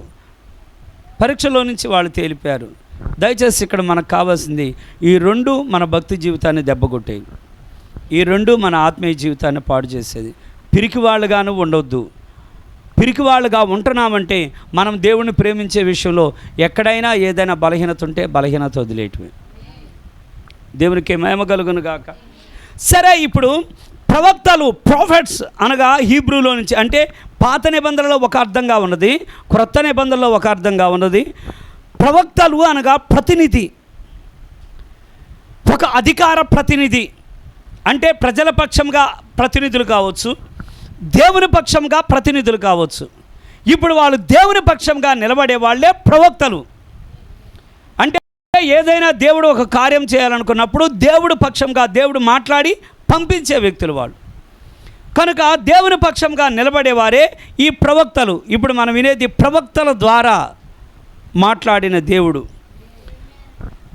మరలా క్రొత్త నిబంధనలోనికి వచ్చేవాడికి ఇక్కడ బై ద ప్రాఫిట్స్, ఇక్కడ ప్రవక్తలు అంటే మన గ్రీకు రచనలో దైవవాక్యమును సంబంధించి లేదా దాచబడిన కార్యములకు సంబంధించి అతడు అనువాదికుడు. అంటే దేవుడు ఏదైతే ఇచ్చానో ఆ ఇచ్చిన దాన్ని తీసుకొని వచ్చి ప్రజలకు అందించువాడు ప్రవక్త. ఇక్కడ మరొక కార్యం చూద్దాం. వీళ్ళు ఎలాగా ప్రజలకు అందిస్తున్నారంటే దేవుని ఆత్మచేత, దేవుని ప్రేరేపణ చేత కదిలింపబడి భవిష్యత్తు యొక్క సంఘటనలను ఏవి జరగబోతా ఉన్నవో ఆ జరగబోయే సంగతులను ప్రవక్తలకు దేవుడు బయలుపరిచాక దేవుడు తెలియజేసిన వాటినే వాళ్ళు తీసుకొని వచ్చి ప్రజలకు అందించేవారు. ప్రవక్తల ద్వారా పితరులతో మాట్లాడడానికి గల కారణం ఏంటంటే వారికి ఒక మార్గం కావాలి. ఒకవేళ కీళ్ళలో తప్పించుకోవడం కావాలి, లేకపోతే శ్రమలో నుంచి తప్పించుకునే మార్గం కావాలి, లేదా వ్యాధిలో నుంచి తప్పించుకునే మార్గం కావాలి, లేదా విమోచన కావాలి. ఏది కావాలన్నా ఇప్పుడు నానా సమయములలో నానా విధములుగా ప్రవక్తల ద్వారా మాట్లాడిన ఆ దేవుడే. ఆమేన్. ఇప్పుడు ప్రవక్తలు వాళ్ళు చేసిన కార్యం ఏమంటే మెస్సియా యొక్క పుట్టుకను గురించి చెప్పారు. మెస్సియా అంటే ప్రభువైన యేసు, ఆయన అభిషేక్తుడు. వాళ్ళు ముందుగా నుంచే ప్రవక్తలు వాళ్ళు చెప్పినది, వాళ్ళు ప్రభువైన యేసుక్రీస్తు యొక్క పుట్టుకను గురించి, ప్రభువైన యేసుక్రీస్తు యొక్క స్వభావాన్ని గూర్చి, ప్రభువైన యేసుక్రీస్తు యొక్క శ్రమల గూర్చి, ప్రభువైన యేసుక్రీస్తు యొక్క మరణాన్ని గూర్చి, ఆయన పునరుద్ధానమును గూర్చి, ఆయన ఎత్తబడడాన్ని గురించి. ఆమేన్. మళ్ళీ ఆయన ఎలా తిరిగి రాబోతున్నారో, మళ్ళా దేవుని యొక్క తీర్పులు ఎలా రాబోతున్నావో, ఈ జరిగే వాటన్నింటిని గురించి ముందుగా ప్రవచించినటువంటి వారు ప్రవక్తలు. అంతేకాకుండా ప్రవక్తలకి ఇంకో గుణం ఉంది. మాట్లాడేవారు మాత్రమే కాదు, ప్రవక్తలలో ఉన్నటువంటి ఇంకో స్వభావం ఏమంటే వాళ్ళు దేవుని యొక్క పక్షిరాజుల వలె దేవుని యొక్క మనసుని, వాళ్ళు దేవుని యొక్క ఆలోచనలు తీసుకొని వచ్చి దాన్ని ప్రజలకు బయలుపరిచేవారు. అయితే వీరికి ఇంకొక కార్యం ఉంది. వీళ్ళలో ఉన్నదేమంటే వారిలో ఉన్న క్రీస్తు ఆత్మ ద్వారా ప్రజలకి ఏదైనా ఒక కార్యం జరిగేటప్పుడు వాళ్ళు ప్రజల పక్షంగా విజ్ఞాపనలు చేసే విజ్ఞాపనకర్తలు ప్రవక్తలు. చాలా జాగ్రత్తగా గమనించండి. దేవుడి దగ్గర నుంచి వాక్యం తేగలరు, దాచబడిన మర్మాలు తేగలరు, దేవుడు బయలుపరిచినటువంటి వాక్కులు తేగలరు. అంతేకాదు ప్రజల పక్షంగా వాళ్ళు విజ్ఞాపన చేయువారు. ఒక్క మోషేని మీరు గమనించండి. మరి మోషేని మీరు గమనించినప్పుడు ఇశ్రాయేలు ప్రజలు వాళ్ళు బయలుదేరే సమయంలో వారికి ఒక శత్రువు వదిలిపెట్టిన తర్వాత ఎప్పుడు కూడా నీ జీవితంలో ఇంకో శత్రువు ఉంటాడు. చాలాసార్లు మనం క్రైస్తవులు ఏమనుకుంటామంటే అమ్మయ్య తలకాయ నొప్పి తీరిపోయిందండి అని నువ్వేదో అనుకుంటావు. కానీ అన్నడో అనుకోవద్దు. మనం దేవుడి సన్నిధికి వెళ్ళే వరకు నీకు ఒకటి అయిపోతే ఒకటి ఉంటుంది. ఎంతమంది ఆమెన్ అంటారు? అంటే చాలా రోజుల నుంచి ఈ ఇబ్బంది ఒకటి అయిపోయింది అని మనం అనుకున్నాం అనుకోండి, అలాగ అయిపోయిందని మనం ఊపిరి పీల్చుకునేప్పటికీ ఇంకోటి రెడీగా ఉంటుంది. మరి వాళ్ళు ఎర్ర సముద్రం దగ్గరికి వచ్చినప్పుడు అబ్బా అనుకున్నారు. వాళ్ళు ఐగుప్తులో నుంచి విడిపించబడ్డాక దేవానికి స్తోత్రమయ్యా, ఇన్ని సంవత్సరాలుగా పీడించబడ్డ కార్యం అయిపోయిందంటే ఎర్ర సముద్రం ఉంది. సరే, ఎర్ర సముద్రం దాటుకొని వచ్చాము అనుకోగాని మళ్ళా అక్కడ అమాలేకీయులు ఉన్నారు. మరి అమాలేకీయులు ఉన్నట్లుగానే మన జీవితంలో కూడా ఎంతటితో అయిపోయిందని, దేవుడితో అవసరం లేదనుకోవద్దు. ఈ చెప్పడానికి గల కారణం ఏమంటే, భయపెట్టడానికి కాకుండా నీ జీవితాంతం కూడా దేవుడితో పని ఉంటుంది. ఆమేన్. ఇప్పుడు ఈ పెన్ను వాడుతున్నాం, చర్చి స్టార్ట్ అయినప్పుడు ఈ పెన్ను లేదు. దయచేసి మెటీరియల్ని మీరు జ్ఞాపకం చేసుకోండి. ఒట్టి వస్తువుగా ఈ చర్చి ప్రారంభం అప్పుడు ఈ పెన్ను లేదు. ఇలాంటి పెన్నులు ఎన్నో వాడాం. కారణం ఏమంటే, ఆ పెన్నులు మనం ఏం చేస్తున్నామంటే వాడుతున్నాం, స్కెచ్ అయిపోతుంది, దాన్ని పారేస్తున్నాం. సరే, ఇప్పుడు బ్రదర్ ఒక కంజీర్ పట్టుకొచ్చారు. చర్చి ప్రారంభంలో ఆ కంజీర్ లేదు. ఇంతకుముందు ఇంకో కంజీర్ వాడాం కనుక ఇంకో కంజీర్ వాడాం, దానిలో ఉన్నవన్నీ ఊడిపోయినాయి, మళ్ళా కంజీర్ వాడుతున్నాం. చర్చి స్టార్టింగ్లోనే ఈ డస్టర్లు లేదు, అసలు చర్చి స్టార్టింగ్లో ఈ బలిపీఠమే లేదు. ఆమేన్. కానీ ఒకవేళ నాకు తెలిసిన దగ్గర నుంచి ఈ ఫోన్ నా దగ్గర లేదు, మీ ఫోన్ కూడా మీ దగ్గర లేదు. నేను చెప్పేది మీకు మెల్లిగా అర్థం అవ్వాలి. అయితే మన జీవితంలో మనం ఏం చేస్తున్నామంటే, ఇది వాడుతున్నాం పారేస్తున్నాం, ఇది వాడుతున్నాం పారేస్తున్నాం. ఒకవేళ ఫోన్ది కూడా వాడుతున్నాం పారేస్తున్నాం, కానీ దేవుడిని వాడి పారేయలేవు. మన బ్రతుకు ప్రారంభంలో నుంచి మన బ్రతుకు ముగింపే కాదు, ఎల్లవేళలా కూడా దేవునితో మనకు పని ఉన్నది. కనుక ఇప్పుడు మనల్ని ఎవరు ఎక్కువగా ప్రేమించాలి? మరి జ్ఞాపకం ఉందో లేదో, యూజ్ అండ్ త్రో. పెన్నుల్లో నుంచి రాసుకోవడం, పారేయడం. సాసలు ఉన్నాయి, ఏదైనా టిఫిన్ పెట్టారు, అది తినడం, పారేయడం. ఇలాగా యూజ్ అండ్ త్రో అంటే వాడుకోవడం, పారేయడం. ఏ వస్తువునైనా నువ్వు వాడి అలా పారేయవచ్చు, కానీ దేవుడు సహాయం లేకుండా, దేవుడు సన్నిధి లేకుండా ఎన్నడూ వీలు పడదు. ఒకవేళ ఏది కూడా మనతో స్టాండర్డ్ ఉండేది లేదు, కానీ ఒక్క దేవుడు మాత్రమే మనతో ఉండేవాడు. కనుక ఇప్పుడు ఆ దేవుడు మనతో ఉండేవాడు కనుక ఇదే మనం జ్ఞాపకం చేసుకోవాలి. వాళ్ళు ఐగుప్తులో ఉండగా దేవుడు వారికి అక్కడ తోడై ఉన్నారు. వారు ఎర్ర సముద్రంలో రాగా దేవుడు అక్కడ తోడై ఉన్నారు. వాళ్ళ మార్గంలోనికి రాగా దేవుడు అక్కడ ఉన్నాడు కనుక అమాలేకులు శత్రువులు ఇబ్బందులు ఒకటి వదిలితే ఒకటి ఉన్నట్టుగా, ఎన్ని వచ్చినా ఎన్ని పోయినా దేవుడు మనతో ఉన్నప్పుడు వచ్చేది వస్తుంది, పోయేది పోతుంది. దేనికి మనం భయపడాల్సిన పని లేదు. ఆమేన్. కనుక దేనికి భయపడాల్సిన పని లేకుండా దేవుడు మన పక్షంగా ఉండి మనకు ధైర్యాన్ని ఇచ్చేవాడు. ఇప్పుడు ఇశ్రాయేలు ప్రజలందరూ కూడా అమాలేకులు అక్కడ ఉన్నారు. ఇప్పుడు వారి నిమిత్తమే యోషువ అక్కడ నిలబడ్డాడు. యోషువ బలం కాదు, యోషువ ఖడ్గం కాదు, యోషువ సైన్యం కూడా కాదు. ఎప్పుడు మనం మర్చిపోకూడదు, మన బలం కాదు, మన శక్తి కాదు, మన తెలివితేటలు కాదు, కానీ యోషువ నిలబడ్డాడు. ఆ పక్కన అమాలేకీయులు ఉన్నారు. వాడు యుద్ధాన్ని చేయడానికి బయలుదేరగానే వాళ్ళు వీళ్ళని తరుముతున్నారు, వాళ్ళు వెనక్కి తరిమే సమయంలో ఇప్పుడు మోషే ప్రవక్త, మోషేలో క్రీస్తు ఉన్నాడు కనుక మోషే ఇలా రెండు చేతులు పైకెత్తి అతను దేవునికి అలా మొరపెడతా ఉండగా, ఆ మొరపెట్టే సమయంలో నుంచి వీళ్ళ ఎదుట, ఇశ్రాయేలు ఎదుట అమాలేకీయులు నిలబడలేకపోయారు. అనగా ఇశ్రాయేలు ప్రజల యుద్ధాల కోసం ప్రవక్తలు వారు ప్రార్థనలు చేశారు. ప్రవక్త వాక్యమును బయలుపరచడమే కాదు, ప్రజల యొక్క విజయము కొరకే ప్రవక్తలు వారు ప్రార్థించిన వారు. రెండవ కార్యం, ఇశ్రాయేలు ప్రజలు దేనినైతే విడిచి వచ్చారో మళ్ళా దానికే ఆకర్షిత అవుతున్నారు. చాలామంది క్రైస్తవుల్లో ఉండేది అంటే లోకంలో ఉండే విధానం, మనం దేనిని వదిలి వచ్చామో అది మనల్ని వెనక్కలాగుద్దంట. ఇది అర్థమయ్యేటట్టు దేవుడు సహాయపడుగాక. ఒక వ్యక్తిలో నుంచి ఏదైనా ఒక అలవాటు ఉందనుకోండి, అలవాటు ఉంటే ఆ అలవాటు ఆ వ్యక్తిని వేధిస్తుంది అనుకుందాం. వేధించే సమయంలో ఏదైతే అలవాటు విడిచిపెట్టాలని ఆ వ్యక్తి అనుకుంటాడో, ప్రభువుని నమ్మి ప్రభువులోనికి వస్తారో, పని కట్టుకొని అక్కడికి అదే వస్తుంది. ఎవరో ఆ అలవాటు కలిగినోడే వచ్చి ఉంటాడు. అంటే మనల్ని వదలకుండా, అర్థమయ్యేటట్టు చెప్పాలి. దేవుడు మనందరికి సహాయపడు గాక. దేవుని స్తోత్రం. ఇప్పుడు ఒకవేళ మనం ఎవరన్నా అనుకుంటున్నాం, ప్రభువా దయచేసి నా నోటి వెంబడి నుంచి ఇదివరకు నేను అపవిత్రంగా మాట్లాడాను, ప్రభువా దయచేసి ఎన్నడూ కూడా నా నోటి వెంబడి అటువంటి అపవిత్రమైన మాటలు తొందరలో కూడా అలాగ రాకూడదని మనం అనుకుని బస్ స్టాప్లో నుంచున్నాం. మనం నుంచునేప్పటికీ అక్కడ పిల్లలు పెద్దోళ్ళు మాట్లాడుకుంటూ ఉంటారు.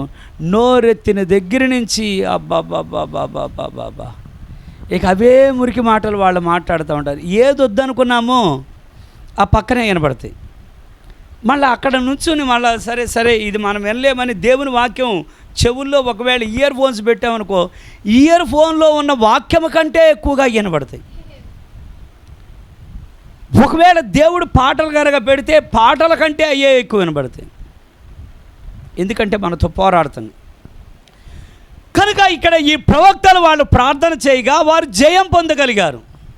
ఇది క్రీస్తు. ఇప్పుడు ఇశ్రాయేలు ప్రజలు వాళ్ళు వచ్చారు. వాళ్ళ ఐగుప్తు దేశంలో నుంచి వాళ్ళు ఆరాధన చేసేది ఎద్దుని.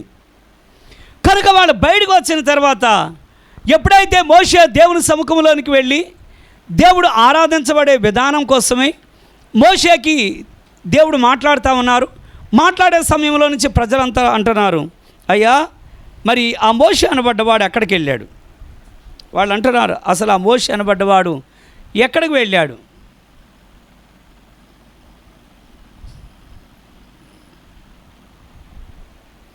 అతను వెళ్ళి ఏం చేస్తున్నాడు? మొత్తం వాళ్ళు అనుకుంటున్నారు, వెళ్ళి అసలు ఆ మోషే అనబడ్డవాడు ఇదిగో దేవుని దగ్గరికి వెళ్తున్నాను అన్నాడు. అస్సలు కనబడడం లేదు. కాబట్టి మా కంటి ఎదుట అహరోను నువ్వు కనబడుతున్నావు, ఇప్పుడు మనం ఏం చేయాలి అనగానే ఒక్కటే మాట అన్నాడు, ఇప్పుడు వరకు మనం కష్టపడి సంపాదించుకున్న బంగారం అంతా కదా, అంతా తీసుకురండి అని. కనుక వాళ్ళంతా తీసుకొని వచ్చేప్పటికి అక్కడ మంచి పనివాళ్ళు వీళ్ళు. ఆ పనివాళ్ళు కనుక వీళ్ళు చక్కని రూపంతో మంచి ఎద్దును ఒకదాన్ని తయారు చేశారు. ఆ ఎద్దును తయారు చేశారు. ఒకప్పుడు ఒకందుకు ఇచ్చారు. ఇప్పుడు కావలసిన డబ్బు ఉన్నది, ఆ డబ్బు తీసుకున్నారు. అంతా కూడా అక్కడ కావలసిన ద్రాక్షారసం ఉన్నది, వండిన మాంసం ఉంది, కాబట్టి కావలసిన రొట్టెలు ఉన్నాయి. ఇవంతా తీసుకొని ఆ ఎద్దును పెట్టుకొని మమ్మల్ని ఐగుప్తు దేశంలో నుంచి విడిపించావు, మమ్మల్ని ఎర్ర సముద్రంలో నుంచి దాటించావు, మమ్మల్ని ఈ స్థలంలో నుంచి తీసుకొచ్చావు, మమ్మల్ని మమ్మల్ని మా కుటుంబాలను నువ్వు ఇలా కాపాడావని వాటికి పాటలు పాడుతున్నారు వాళ్ళు. మోషే ఈ కార్యాన్ని నేను చూడలేకపోతున్నాను, ఒక్క దెబ్బతో వాళ్ళని తీసేసి నీకు బిడ్డలనిచ్చి నేను వేరే ఒకళ్ళు నిలబెడుతున్నాను. ప్రభా ఆ పని చేయవద్దు ప్రభా, ప్రభా ఆ పని చేయవద్దు ప్రభా. రావడమే కిందకు వచ్చేప్పటికి ఆ ప్రజలంతా ఒంటి మీద బట్టలు కూడా లేకుండా వాళ్ళు ఎగురుతున్నారండి.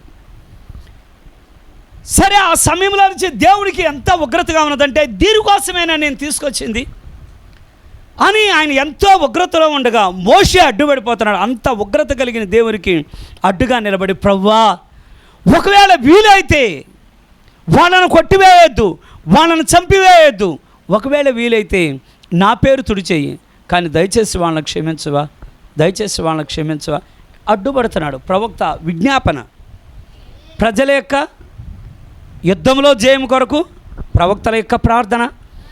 ప్రవక్తలు పాపం చేసినప్పుడు వారి కొరకు అతడు చేసే విజ్ఞాపన.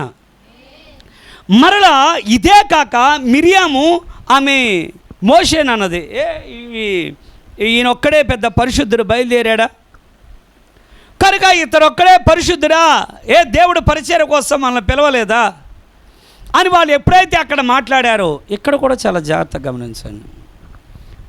ప్రారంభంలో యుద్ధాని కోసం, రెండవది ఇశ్రాయేలు కోసం ఎప్పుడు ఆ మాట అంటం జరిగిందో దేవుడు రంగం మీదకి వచ్చున్నారు. మీరు ముగ్గురు కలిసి ఆ గుడారం దగ్గరికి రండి. వాళ్ళతో మాట్లాడే సమయంలో నుంచే అక్కడ మాట్లాడుతూనే ఉండగా అహరోనులో నుంచి ఒక పశ్చాత్తాపం వస్తుంది. అతడు అడ్డుపడిపోయి, అయ్యా మేము అనకూడని మాట అన్నాము అని ఇతడు పశ్చాత్తాపడుతున్నాడు. ఈలోపు దేవుడు ఇదిగో ఇది నా ఎదుట నమ్మకమైనటువంటి ఆ కార్యాన్ని వీళ్ళు విమర్శించారు కనుక ఆమె ముఖాన్న నేను ఉమ్మివేశానన్నాను. వెంటనే కుష్టు వ్యాధిలాగా ప్రారంభమైంది. ఆమె ఒంటి నిండా కూడా అలాగా కుష్టు వ్యాధి ఎప్పుడైతే ప్రారంభమైనదో, మోషే ఇక్కడ ప్రవక్త, విజ్ఞాపనకర్త, మోషేలో క్రీస్తు. ఇప్పుడు దేవుని అడుగుతున్నాడు. విమర్శించింది మోషేని, ఇది మీరు మర్చిపోవద్దు, విమర్శించింది మోషేని. కనుక మోషే ఇప్పుడు అడ్డుపడి, ప్రభువా దయచేసి ఆమెను ఇలాగా ఈ రోగంతో వదిలివేయొద్దు, స్వస్థపరచు, బాగు చేయి ప్రభువా, బాగు చేయి ప్రభువా, దయచేసి ఈమె ఎందుకు కనికరము చూపు ప్రభువా. ప్రవక్తలో ఉన్న క్రీస్తుని మీరు చూడండి. ఆమేన్. మరి అక్కడ జరిగిన కార్యం ఆయన అంటున్నారు, 7 దినముల వరకు తన తండ్రి తన ముఖం మీద ఉమ్మి వేసినప్పుడు 7 దినముల వరకు ఆమె దూరంలో ఉండదా? అలా 7 దినముల వరకు ఆమె దూరంగా ఉండదు. కానీ అసలు ప్రవక్త వచనాలు తీసుకుని వచ్చిన అక్కడ వాళ్ళలో నుంచి గోజాడే విధానం. సంఖ్యాకాండం 12వ అధ్యాయము 13వ వచనం. మోషే ఎలుగెత్తి, దేవా దయచేసి ఈమెను బాగు చేయమని యెహోవాకు మొరపెట్టాను. అప్పుడు యెహోవా మోషేతో, ఆమె తండ్రి ఆమె ముఖము మీద ఉమ్మివేసినట్లా ఆమె 7 దినములు సిగ్గుపడును కదా, 7 దినములు సిగ్గుపడును కదా, ఆమె పాలెము వెలుపల 7 దినములు ప్రత్యేకముగా ఉండవలను. ఆమేన్. ఇప్పుడు గమనించండి, ప్రవక్త యొక్క లక్షణాలు మనం వింటున్నాం. ప్రవక్త దేవుని దగ్గర నుంచి వాక్యం తేవడమే కాదు, ప్రవక్త దేవుని యొక్క ఆలోచనలు తెలుసుకోవడమే కాదు, ప్రవక్త విజ్ఞాపన చేయును. ఇంకా మనం గమనించినట్లయితే సమూయేలు మీరు చూడండి. సమూయేలు ప్రవక్త కనుక సమూయేలు ఇశ్రాయేలు ప్రజల కోసం వాళ్ళంతా కూడా ఫిలిస్తీన్ల చేతిలో బాధపడుతున్నారు. వాళ్ళు బాధపడే సమయంలో దేవుని దగ్గరికి వచ్చి, ప్రభువా ఈ జనులను దయచేసి క్షమించండి, ఈ జనులను దయచేసి ఫిలిస్తీన్ల చేతిలో నుంచి కాపాడండి అని జనుల కోసం అతను విజ్ఞాపన చేసే విజ్ఞాపనకర్త. మళ్ళా ఈ జనుల కోసం ఆగిపోయి ఆ జనుల మీద అధికారి అయిన రాజు కొరకు అడుగుతున్నాడు. సౌలు కొరకు ఏడుస్తున్నాడు. ప్రభువా ఇతని యొక్క సౌలు యొక్క రాజ్యాధికారంలో అతను చేసినటువంటి అవిధేయత వలన పరిపాలనలోను ఈ పరిస్థితుల్లోనూ అంతా కూడా అతను ఒక్కడ బట్టి ఎంతమంది వెనకాల మార్గం తప్పిపోయే పరిస్థితులు ఉన్నవో, ప్రభువా సౌలును క్షమించువా, ప్రభువా సౌలును క్షమించువా, ప్రభువా సౌలును క్షమించను దుఃఖపడుతున్నాడు, ఏడుస్తున్నాడు. సౌలు దగ్గరికి వెళ్ళడానికి ఇష్టపడడం లేదు, సౌలు దగ్గరికి వెళ్ళి కలుసుకోవడానికి ఇష్టపడడం లేదు. కానీ సౌలు కోసమైతే అతను దుఃఖపడి ఏడుస్తుంటే ప్రభు అంటున్నారు, ఎంతకాలం ఏడుస్తావు, ఎంతకాలం సౌలు కోసం ఏడుస్తావు, ఎంతకాలం సౌలు కోసం నువ్వు దుఃఖపడతావు. అతడి కోసం దుఃఖపడ్డం మాని, వేరొకడిని నేను రాజుగా ఏర్పాటు చేసుకున్నాను, వెళ్ళి అభిషేకించు. ఎంత దుఃఖపడుతున్నాడు. మొదటి సమూయేలు గ్రంథం అంటే ప్రవక్తల్లో ఉన్న భారం, అది క్రీస్తు ఆత్మ. వాళ్ళు ఏదో వాక్యం తీసుకొచ్చి చెప్పేసి సరదాగా వాళ్ళు వెళ్ళిపోయినట్లుగా వాళ్ళు అలాగే వెళ్ళలేరండి. మొదటి సమూయేలు 15:35 వచనం. మొదటి సమూయేలు 15వ అధ్యాయం 35వ వచనం. ఇక సౌలు మాట వినడానికి అర్థమైపోయి ఇక ఏడ్చి ప్రార్థించడం మొదలుపెట్టాడు. సౌలు బ్రతికిన దినములన్నింటిలో సమూయేలు అతను దర్శింప వెళ్ళలేదు. కానీ మళ్ళా వాక్యం చెప్తాను చూడండి, మళ్ళా అతను దర్శించడానికి వెళ్ళలేదు. కానీ సౌలును గూర్చి దుఃఖాక్రాంతుడాయను మరియు తాను సౌలుని ఇశ్రాయేలు మీద రాజుగా నిర్ణయించినందుకు యెహోవా పశ్చాత్తాపం. అసలు దేవుడికే అనిపించిందంట ఇతన్ని ఇశ్రాయేలు మీద రాజుగా చేసినందుకు. వాళ్ళు కోరుకున్నట్టుగా రాజుగా వాళ్ళ మీద నేను అతన్ని రాజుగా ఉంచాను, కానీ అతని వల్ల నా మనసుకు నెమ్మది లేదు, అతను నాకు దుఃఖాన్నే కలుగు చేశాడు. అంటే దేవుడు అనుకున్నాడు, అతను రాజుగా చేసినందుకు నాకు దుఃఖంగా ఉంది. ప్రవక్త దుఃఖపడుతున్నాడు, ప్రవక్తలో నుంచి దేవుడు దుఃఖపడుతున్నాడు. రెండు కార్యాలు జరుగుతున్నాయండి. దయచేసి గమనించండి. ఇక్కడ ఒక విశ్వాసిగా ఉండాలనుకున్న మనల్ని మన నిమిత్తమే దేవుని ఆత్మ దుఃఖపడకూడదు. ఎంతమంది ఆమెనంటున్నా? ఒకవేళ మనం విశ్వాసిగా ఉండవలసిన స్థానంలో మనం లేము, ఒక నమ్మకమైన వ్యక్తులుగా మనం ఉండవలసిన విషయంలో మనం ఉండడం లేదనుకోండి, మనం ఉండలేకపోయిన పక్షంలో మనం కేవలం అక్కడ ప్రవక్తకే కాదు, అక్కడ దేవునిలో కూడా దుఃఖపడేటువంటి స్థితిని మనం కలుగు చేసే వ్యక్తులు. ఇంకొంచెం ముందుకు వెళదాం. దేవుడు మనందరూ సహాయపడగాక. ఇప్పుడు ఇశ్రాయేలు కోసం దుఃఖపడుతున్నాడు. మీరు 7వ అధ్యాయంలో చూస్తే మళ్ళా 16:1 వచ్చినమండి. మళ్ళా దేవుడు ఇంకోటి మళ్ళా ప్రజల కోసం మరి మార్గం ఏర్పాటు చేయాలి కదా, అందుకే మళ్ళా వెంటనే మార్గం. అంతటి యెహోవా సమూయేలుతో ఇలాగ సెలవిచ్చాను, ఇశ్రాయేలుల మీద రాజుగా ఉండకుండా నేను విసర్జించిన సౌలును గూర్చి నువ్వెంతకాలము దుఃఖింతువు, నీ కొమ్మును తైలముతో నింపుము, బెత్లెహేమీయుడైన యెషయా యొద్దకు నిన్ను పంపుచున్నాను. చాలండి. ఇప్పుడు ఆ కాలంలో ఆ ప్రవక్త దుఃఖపడెను. ఇప్పుడు ఇర్మియా దగ్గరికి వద్దాం. మళ్ళా ఇర్మియా దగ్గరికి వచ్చేప్పటికి ఇర్మియా ప్రజల పాపాన్ని తన పాపాన్ని కలిపి ఒప్పుకున్నాడు. ప్రవ్వా, మేము దుర్మార్గులం ప్రవ్వా, మేము విరోధులం ప్రవ్వా, మేము అవిశ్వాసులుగా బ్రతికాం ప్రవ్వా, మేమే తిరుగుబాటు చేశాం ప్రవ్వా, మేము మీ ఎదుట చాలా చేయకూడని కార్యాలు చేశాం ప్రవ్వా. ప్రవ్వా మమ్మల్ని మన్నించండి, ప్రవ్వా మమ్మల్ని క్షమించండి, ప్రవ్వా మా యందు దయ చూపండి, ఇశ్రాయేలును జ్ఞాపకం చేసుకొనండి. వారు మార్గము తొట్టిల్లిపోయి వారు కాపరలేని గొర్రెలుగా ఎలాగైపోతున్నారు ప్రవ్వా, వారి యందు మీరే దయ చూపండి. ఇర్మియా, నువ్వు ప్రార్థన చేయొద్దు, నేనెన్నను క్లియర్గా చెప్తున్నాడు దేవుడు, నేనెన్నను. మరి దేవుడు ఏమంటున్నారంటే నువ్వు అడగొద్దు, నేను వినను. అసలు అంత తీవ్రత ఎందుకని వచ్చింది? చాలా జాగ్రత్త అండి. ఇదేదో ఇర్మియా కాలానికే వాక్యం అనుకోవద్దు. మనకు కూడా దేవుడు ఇర్మియా ఏడ్చి ఏడ్చి ఏడ్చి ప్రజలను కాపాడండి, ప్రజలు ఇలాగా నశించిపోతున్నారు, వారు తెలియని విధానంలో వెళ్ళిపోతున్నారు ప్రవ్వా, వారిని మన్నించండి అని ఏడిస్తే ఇప్పుడు దేవుడు అంటున్నాడు నువ్వు ఏడవద్దు, నేను నీ ప్రార్థన వినను. అయితే ఏదో ఒక కారణం ఉండాలి.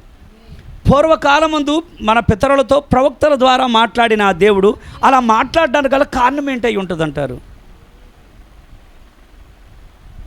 ఏ కారణాన్ని బట్టి దేవుడు అంటున్నాడు ఇర్మియా నువ్వు ప్రార్థన చేయొద్దు ఆ ప్రజల కోసం? ఏ కారణాన్ని బట్టి దేవుడు అలా చేయొద్దు అంటున్నాను? ఎవరన్నా కనీసం ఇర్మియా గ్రంథంలో నుంచి కారణం ఒకటండి. వాళ్ళు దేవుడు పంపించినటువంటి వారి మేలు కోసం ఇర్మియా ప్రార్థిస్తుండగా ఇప్పుడు దేవుడు ఏమంటున్నారంటే వాళ్ళు నేను నీకు ఇచ్చిన వాక్యాన్ని నువ్వు వారి దగ్గరికి పంపినప్పుడు వారు నమ్మడం లేదు. కానీ అబద్ధ కళలు చెప్పేవాళ్ళని, మోసపు ప్రవచనాలు చెప్పేవాళ్ళని ఆ ప్రజలు వాళ్ళ మాటలు నమ్ముతున్నారు కనుక నేను వాళ్ళని ఎలా క్షమించను? ఆయన క్షమించలేకపోవడానికి గల కారణం అదండి. నేను నీతో మాట్లాడా, నువ్వే ప్రజలతో మాట్లాడావు, ప్రజలతో నువ్వు చెప్పింది ప్రజలు వినడం లేదు కనుక ఇక నీ వాళ్ళ కోసం చేసే ప్రార్థన నేను ఎందుకు వినాలి? మళ్ళీ అబద్ధ కళలు కనేవాళ్ళు ఉన్నారు, అబద్ధ ప్రవచనాలు చెప్పేవాళ్ళు ఉన్నారు, అబద్ధ బోధలు చేసేవాళ్ళు ఉన్నారు.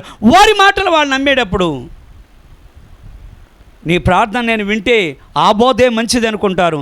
ఆ తప్పుడు కళ్ళే కానీ ఆ తప్పుడు దర్శనాలే కానీ ఖచ్చితమని వారు అనుకుంటారు కనుక నీ ప్రార్థన నేను వినను. ఇర్మియా గ్రంథం 14వ అధ్యాయము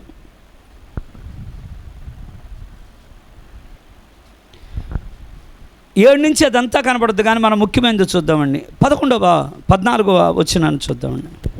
ఇర్మియా గ్రంథము 14వ అధ్యాయం 11వ వచనం చూడండి ముందు.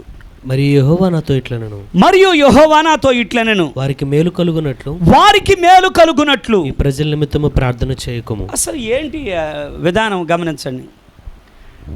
ఇప్పుడు నువ్వు ప్రార్థన చేస్తే నేను వినాలి, నువ్వు ప్రవక్తవి, నేను ఏర్పరచుకున్న ప్రతినిధివి కనుక నువ్వు గోజాడితే నువ్వు నోరు విప్పి నువ్వు అడిగితే నేను చెయ్యాలి. కానీ నేను చెయ్యాలి కానీ నువ్వు నోరు విప్పి వాడి కోసం అడగొద్దు. నేను చేయాల్సి వస్తుంది సహాయం. కారణం 14వ వచనం.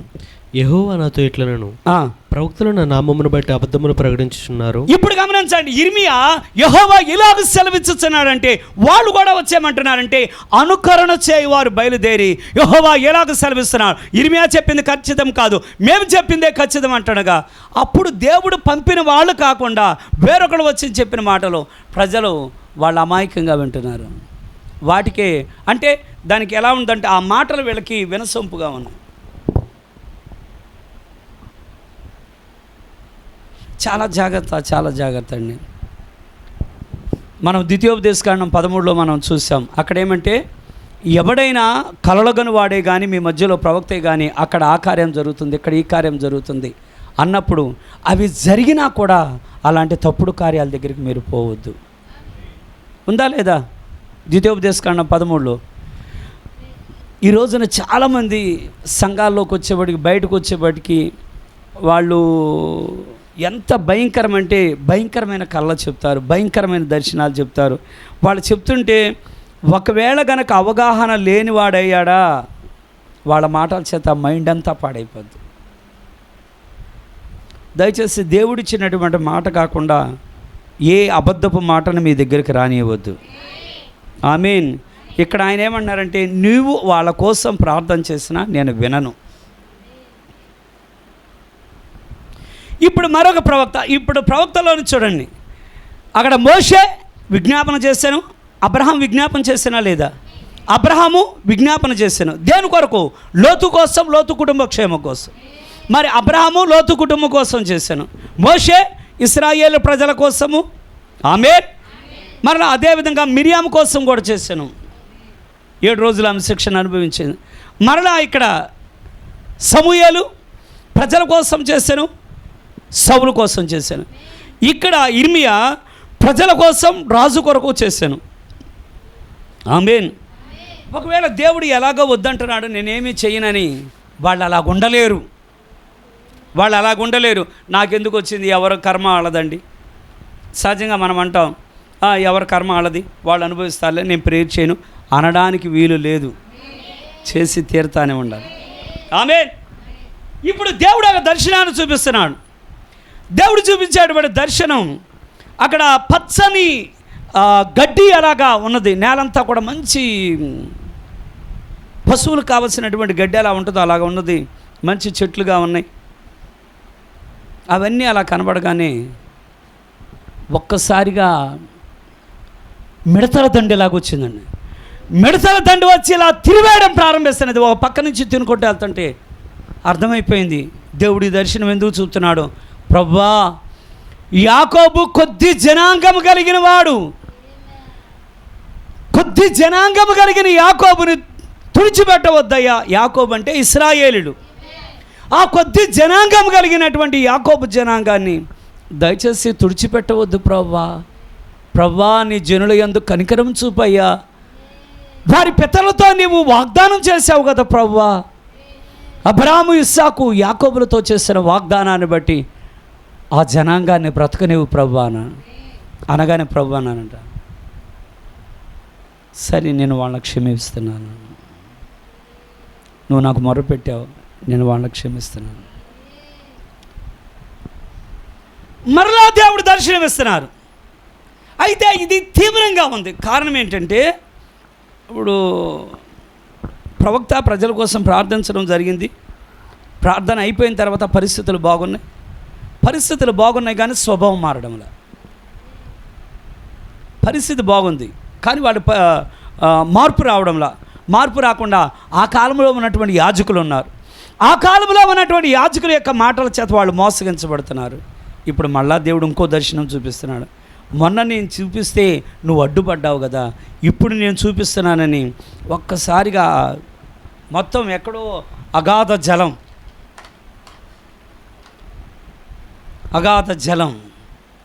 ఆ మొత్తం అంతా కూడా లోపలికి అలా కనబడుతుంది. ఆ కనబడే దానిలో నుంచి అగ్ని ప్రారంభమైంది. ఈ అగ్ని ప్రారంభమయ్యి మొత్తం కూడా దహించుకొని వెళ్ళిపోతా ఉన్నది. ఇక అందులో నుంచి ఒక్కడ కూడా కొంచెము లేకుండా ఆవిరిగా మింగివేస్తూ ఉన్నది. ఈ మింగివేయడానికి ఇది ప్రారంభించగానే ఈ దర్శనం ప్రారంభమైంది. మళ్ళా ఇలాగా పడిపోయి ప్రభువా దయచేసి యాకోబుని జ్ఞాపకం చేసుకోనండి, యాకోబు జనాంగాన్ని జ్ఞాపకం చేసుకోనండి. అది కొద్ది జనాంగం, కొద్ది మంది ప్రజలు. వారి యందు క్షమాపణ చూపండి, వారిని క్షమించి వారిని పూర్తిగా దహించి వేయవద్దు నాయన. వారిని పూర్తిగా ఆవిరిలోనికి అగ్ని చేత మింగివేయొద్దు ప్రభువా. వారిని దయ చూపండి. మిడత తింటే కొంచెం మిగులుద్ది, ఒకవేళ ఆకులు తినివేసినా కొమ్మలు ఉంటాయి, కానీ అగ్ని అయితే ఏమవుద్ది, మొత్తం దగించుకొని పోద్ది. కనుక ఈ రెండవ దర్శనంలోకి వచ్చేప్పటికి ప్రభువా దయచేసి నీ ప్రజలను క్షమించవా. యాకోబు కొద్ది జనాంగమే, ప్రపంచంలో అనేక మంది ఉన్నారు. ఆ అనేకంలో వారు నీవు ప్రమాణం చేసినటువంటి వారి సంతానం ప్రభువా క్షమించవాను. మరలా దేవుడు అంటున్నాడంట, నేను వారిని క్షమిస్తున్నాను. ఎందుకంటే అడ్డుపడుతున్నాడు, దాటుకొని వెళ్ళలేకపోతాడు. ప్రవక్తని దాటి దేవుడు వెళ్ళలేక ఆ ప్రవక్త యొక్క ప్రార్థనకు అక్కడ ఆగిపోయాడు. మరలా ప్రజలకు మళ్ళా మామూలు అయిపోయారు. మొదటిసారి మిడతలు అయిపోయినాయి, రెండోసారి అగ్ని అయిపోయినది. ఈసారి ఇక దేవుడు దాన్ని ఆయన భరించలేకపోతున్నారు. మిడతలతో అయిపోయినదండి, రెండోసారి అగ్ని కూడా, దానిలో కూడా ఇక ఈసారి ఆయన మూడవది దర్శనం చూపిస్తున్నాను. మనలో నుంచి చాలామందికి తెలుసు.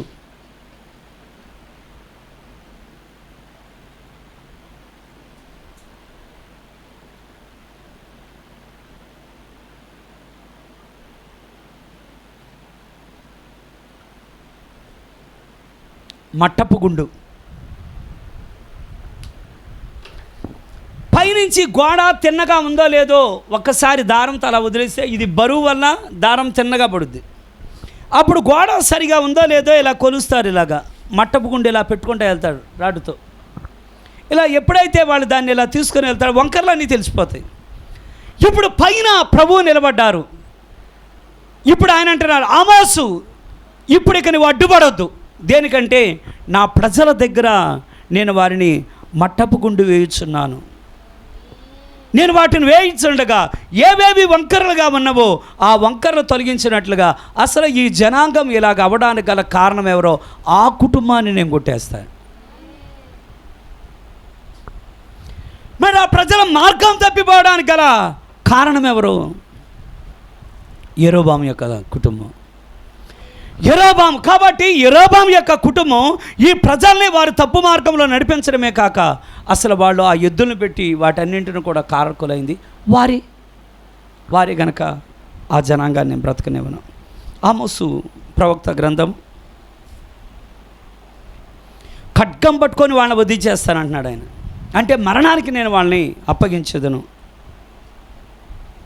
ఆమోసు గ్రంథము 7వ అధ్యాయము 5వ వచనం 6వ వచనం.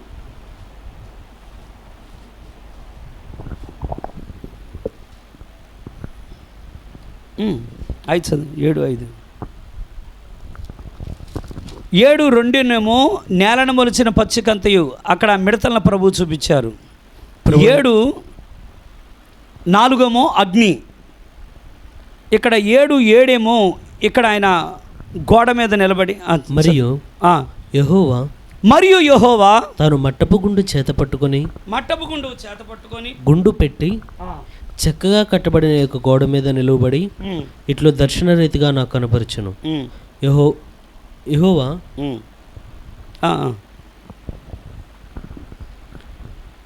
ఆమోసు నీ కనబడుచున్నదేమని నన్ను అడుగుగా నాకు మట్టపు గుండు కనబడుచున్నదని నేనంటేని. అప్పుడు యెహోవా సెలవిచ్చినదేమనగా నా జనులకు ఇశ్రాయేలీల మధ్యన మట్టపు గుండు వేయబోచున్నాను. ఇప్పుడు గమనించండి, తప్పించుకునే వాళ్ళకి ఒకవేళ ఎవరైనా ఆ ప్రజల్లో నుంచి వాళ్ళలో భయం కలుగుతున్నది, వాళ్ళలో దైవభక్తి కలుగుతుంది. దైవ భయం, ఇది ఒట్టి భయం కాదు, దైవ భయం, దైవభక్తి, దైవనీతి. ప్రభువా ఇలాగ మేము చేసినవి చాలు, ఇక మేము అలా చేయాలనుకోవడం లేదు. కనుక వచ్చే ఆ కీడు నుంచి, ఆ వచ్చే ఉపద్రవాల నుంచి దయచేసి మమ్మల్ని క్షమించండి అంటే ఇప్పుడు అలా తప్పించుకునే వాడికి మార్గమును ఏర్పాటు చేసి భక్తి లేని వారి కోసము మట్టపు గుండు వేయడం ప్రారంభం. 7వ అధ్యాయం 10వ వచనంలో, అప్పుడు బేతేలులోని యాజకుడైన అమజ్య ఇశ్రాయేలు రాజైన యెరోబామునకు వర్తమానం పంపి, ఇశ్రాయేలుల మధ్య ఆమోసు నీ మీద కుట్ర చేయుచున్నాడని ప్రవక్తకు విరోధంగా లేచాడు. ప్రవక్తలు వాళ్ళేమో దేవుని వాక్యం తెస్తున్నారు, వారు దేవుని ప్రజలకేమో వారు విజ్ఞాపనలు చేస్తూ ఉన్నారు. కానీ ఇప్పుడు అక్కడ యాజకుడు లేచి ఏం చెప్తున్నాడంటే, ఇదిగో ఈ ఆమోసు ప్రవచనాలు చెప్పి ఈ ప్రజలను భయపెడతా ఉన్నాడు కనుక యెరోబాము కుటుంబానికి అతను కీడు చేసేవాడుగా ఉన్నాడని విరోధంగా నిలబడుతున్నాడు. ఆమేన్, ఆమేన్. దేవునికి మహిమ కలుగును గాక. అయితే ఇక్కడ మరొక విషయంలోనికి మనకి దేవుడు ఒక గ్రహింపునిచ్చును గాక. దేవుడు ప్రవక్తలను ఆయన ఏర్పాటు చేసినది ఎందుకు? నానా సమయంలో పూర్వము దేవుడు మన పితరులతో నానా సమయములలో నానా విధములుగా మన పితరులతో మాట్లాడిన దేవుడు. దేనికోసం? మన మేలు కోసం. దేనికోసం? మన ప్రయోజనం కోసం. దేని కొరకు? మన మంచి కోసం. దేని కొరకు? మన ఆశీర్వాదం కోసం. ఆమేన్. ఇప్పుడు మనం చూద్దాం దేవుడు ప్రవక్తల విషయంలో చేసేటువంటి కార్యాలు మనమే జ్ఞాపకం చేసుకుందాం. బాప్తిస్మం ఇచ్చేటువంటి యోహాను ప్రవక్తని ఎంతమంది నమ్ముతున్నారు? అతను ఏలియా యొక్క ఆత్మ శక్తి కలిగిన వాడు. మరి ఏలియా యొక్క ఆత్మశక్తి కలిగిన వాడిని 9 సంవత్సరాలకే తల్లిదండ్రులు లేనివాడుగా దేవుడు ఎందుకు చేశాను? ఒక విశ్వాసి కంటే ఒక 9 సంవత్సరాలు కలిగినటువంటి పిల్లవాడిని తల్లిదండ్రులు లేనివాడిగా ఒంటరిగా దేవుడు తీసుకొని అరణ్యంలోకి తీసుకొని వెళ్ళారు. ప్రవక్తల యొక్క పరిచర్యలు చాలా భారమైనవి, సుఖమైనవి కాదండి. ప్రవక్తల పరిచర్యలు ఏదో దేవుని ఆలోచన తీసుకొచ్చి దర్జాగా వాళ్ళు అలా పలుకుతారు బ్రదర్ అంటే అలా కాదండి. వాళ్ళ జీవితాలు చాలా భారమైనవి. వాళ్ళు ప్రజల కోసం కన్నీరు విడిచేవారు, ప్రజల కోసం మొర్రపెట్టేవాళ్ళు. అదేవిధంగా వీళ్ళు చేసేది తన సొంత జీవితంలో వ్రాయబడిన వాక్యాన్ని వాళ్ళు ప్రత్యక్షపరుస్తారంట. అంటే ప్రజలతో చెప్పడమే కాదు, వారి యొక్క జీవితంలో వారి కోసం దేవుడు ఏ వాక్యం అయితే ఇచ్చానో ఆ వాక్యాన్ని ప్రవక్తలు నెరవేర్చువారిగా ఉంటారు. అంటే దాని అర్థం ఇది మనకు సులువుగా ఉండొచ్చు. యెషయా దేవుడు అంటారా, యెషయా ఇప్పుడు బాప్తిస్మం ఇచ్చే యోహాను గురించి ప్రవచించిందే యెషయా. మరి దేవుడు ఎందుకని బాప్తిస్మం ఇచ్చేటువంటి యోహాన్ని అరణ్యంలో తీసుకొని వెళ్ళాలంటే, ఆయన ఇప్పుడు ప్రవక్తలలో గొప్పవాడు కనుక యేసుని పరిచయం చేయాలి. మరి యేసుని పరిచయం చేయాలంటే ముందున్న వాళ్ళంతా కూడా మెస్సియా ఎలా పుట్టును, మెస్సియా పాలు పెరుగు తీసుకునేవాడుగా ఉండును, సామాన్యుడిగా ఉండును, అతను పొందిన గాయముల వల్ల ఆరోగ్యం, ఇవన్నీ ప్రవచించారు. అతను చెంప మీద కొట్టగా ఆయన చేతుల్లో గాయాలు, ఇవన్నీ ప్రవచించారు. కానీ వాళ్ళు రాబోయే ప్రవక్తను గురించి చెప్పారు. కానీ స్వయంగా వచ్చి ఇదిగో లోక పాపములను మోసుకొని పోయే దేవుని గొర్రెపిల్ల అని యేసుని పరిచయం చేయాలి. యేసుని పరిచయం చేయాలి కనుక ప్రవక్తలలో గొప్పవాడు కనుక ఇప్పుడు తల్లిదండ్రి లేకుండా అరణ్యంలోకి తీసుకుని వెళ్ళి అరణ్యంలో దేవుడు మాట్లాడడం జరుగుతున్నది. అరణ్యంలో దేవుడు ఏమంటున్నారంటే, ఎవరి మీదకైతే పరిశుద్ధాత్మ పావురం వలె వచ్చునో ఆయనే మెస్సియా. ఇప్పుడు ఇది నువ్వు ఎలా చెప్పాలి? ఒక పిరికివాడి వలె ఉండకూడదు. కానీ అక్కడ అనేకమైన బైబిల్ స్కూళ్ళు ఉన్నవి, అనేక మంది వేదాంత పండితులు ఉన్నారు, పరిసయ్యులు, సద్దుకాయలు, హేరోదీయులు అనేకులు ఉన్నారు. వారి మధ్యలో నీకు అక్షరం ముక్క రాకపోయినా వారి డిగ్రీలన్నీ కూడా నువ్వు అధిగమించినట్లుగా మెస్సియా అడుగు అని నువ్వు ధైర్యంగా చెప్పాలి. మరి అది ధైర్యంతో కూడిందా కాదా? అసలు ఎవరున్నారు అతనికి వెనకాల సపోర్ట్ చేయడానికి? వెనకాల హేరోదు రాజు ఉన్నాడా, లేకపోతే ప్రధాన యాజకుడు ఉన్నాడా, యాజకులు ఉన్నారా, లేవీలు ఉన్నారా? మరి ఆ ధైర్యం ఎక్కడిది? ప్రవక్తలలో దేవుడు ధైర్యాన్ని నింపుతాడని. ధైర్యాన్ని నింపినప్పుడు వాళ్ళు వచ్చి సూటిగా వాళ్ళతో మాట్లాడటమే కాక ప్రవక్త అనగా బోధకుడు కూడా. అయితే ఇక్కడ గమనించండి, యోహాను ప్రకటించే సమయంలో నుంచి సామాన్యమైన ప్రజలు వచ్చారు. కఠినమైన బోధలు చేసేటప్పుడు కూడా, అయ్యా ఈ ఉగ్రతలో నుంచి మేము తప్పించుకోవడానికి ఏం చేయాలి? వాళ్ళతో ఉగ్రతతో మాట్లాడడంలా, సామాన్య జనులతో, సైనికులతో, అక్కడున్న వారితో, వారందరితో. ఇప్పుడు మనం గమనించాలి, యెషయా ఇప్పుడు ప్రవక్త వాక్యం నెరవేర్చాలి. నీ కాళ్ళకు చెప్పులు లేకుండా తిరుగును. ఎన్ని సంవత్సరాలు ప్రభా? 3 సంవత్సరాలు నీ కాళ్ళకు చెప్పులు ఉండకూడదు, పైన వస్త్రాలు కూడా నిండుగా ఉండకూడదు, నడుముకు ఒక క్లాత్ కట్టుకొని వీధుల్లో తిరుగుతున్నాడు. ఏదో 30 రోజులు 40 రోజులు కాదండి, మనకు ఒక జత అరిగిపోతుందంటే తప్పనిసరిగా ఇంకో జత కొంటాం. అమ్మ ఎవరన్నా ఉన్నామా లేదా? ఒక జత అరిగిపోతుందంటే కొంటామా కొండమా? తప్పనిసరిగా కొంటాం. ఒకవేళ ప్రారంభం నుంచి అలవాటు లేకపోతే మనం ఏం చెప్పలేము, అలవాటు పడ్డాం. మరి అలవాటు పడ్డాం కనుక అలాగా ఇప్పుడు రోడ్లాగా సిమెంట్ రోడ్లు కాదండి అవన్నీ. మరి అవన్నీ కూడా వాళ్ళు తిరిగేది ముళ్ళ రోడ్లు, మట్టి రోడ్లు, రాళ్ళవి, కొండలు. వాళ్ళు ఎక్కేవన్నీ కూడా కొండలు, దుమ్ముతో ధూళితో నింపబడతాయి. అలాంటి రోడ్ల మీద యెషయా ప్రవక్త సరైన ఒంటి మీద బట్టలు లేకుండా 3 సంవత్సరాల వరకు తిరుగుతున్నాడు. అలాగే తిరుగుతున్నాడు ఒట్టికాళ్ళతో. యెషయా, నువ్వెందుకు ఇలా తిరుగుతున్నావంటే, నేను ఇప్పుడు తిరుగుతున్నానే అలాగా మీరు దేవుని నమ్మకుండా ఐగుప్తీయులను నమ్ముతున్నారు కదా, వాళ్ళకి ఇదే గతి పట్టుద్దని మీకు చెప్పడం కోసం నేను ఇలా తిరుగుతున్నా. అర్థమవుతుందండి? ప్రవక్త అనగా తన్ను తాను భరించువాడు. లేకపోతే ఎవరైనా సరే ఇంట్లో నుంచి హాయిగా దర్జాగా భోజనం చేయొచ్చు. ఏస్కేలు ప్రవక్తతో ప్రభు అన్నారు, ఏస్కేలు నువ్వు కొలత ప్రకారం మంచినీళ్ళు తాగాలి. అలాగే ప్రభువా, ఇక మొత్తానికి దాంట్లో నుంచి ఒక చిన్న కప్పు అంత నీళ్లు, ఈ కప్పు, ఈ పై కప్పు ఎంత ఉందో ఈ పై కప్పు అంత నీళ్లు, దాన్నే 3 పూట్ల ఒక రోజంతా తాగాలి. బాటిల్ కాదండి, బాటిల్ అంతా రోజు తాగడం కాదు. ఈ పై భాగంలో ఎంత ఉంటాయో ఒక కప్పు నీరు, ఈ కప్పు నీరే ఇలా తాగాలి. మళ్ళా వండుకునేది ఎలాగ ఉండాలి? కొలత వేసి ఇలాగా కొంచెం, అంటే అరిచేత్తో పిడికిలు ఎంత ఉంటుందో ఆ పిడికిలంత ఆహారాన్ని దేనితో వండాలి వంట? మనుషులు విసర్జించినటువంటి మలమూత్రాలు తీసుకొని దాంతో వంట చేసుకొని రొట్టె తినాలి. ఉన్నామా? మన వరకు మనం అంటాం, ఎవరన్నా ఆవు కానీ గేదెలు కానీ వెళ్ళేటప్పుడు పేడ ఎత్తుతూ ఉంటారు. వాళ్ళు ఎత్తేటప్పుడు వాళ్ళ గంపల్లో తీసుకొచ్చి వాళ్ళ పేడ తీసుకొచ్చి అలికి దాన్ని వాళ్ళు అలాగా గోళ్ళ కొడతారు. అది ఆరిపోయిన తర్వాత తీసుకొని వచ్చి వాళ్ళు వేడి నీళ్ళు పెట్టుకుంటారు.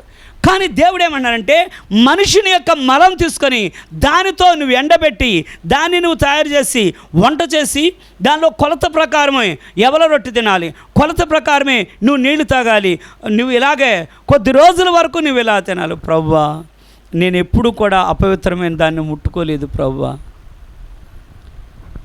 ఏడుస్తున్నాడు కన్నీళ్ళతో, ప్రభువా నేను పుట్టినది మొదలుకొని ఎన్నడూ కూడా మీ వాక్య ప్రకారం ఎన్నడూ కూడా అపవిత్రమైన వాడితో అలా నేను చేయలేదు ప్రభువా. సరే నరపుత్రుడా, గోమలము చేత నీవు ఆ పని చేయి. ప్రవక్తల ద్వారా ఎందుకు ఇలాగంటే, ఈ ప్రజలు నేను పంపినటువంటి నా వాక్కులను వీళ్ళు స్వీకరించట్లేదు కనుక రాబోయే దినాల్లో కొలత ప్రకారం నీళ్లు తాగుతారు. రాబోయే దినాల్లో ఇలాగా మనుషుల మలంతో చేయబడ్డ దాన్ని పెట్టుకొని వాటి మీద వండుకొని తింటారు.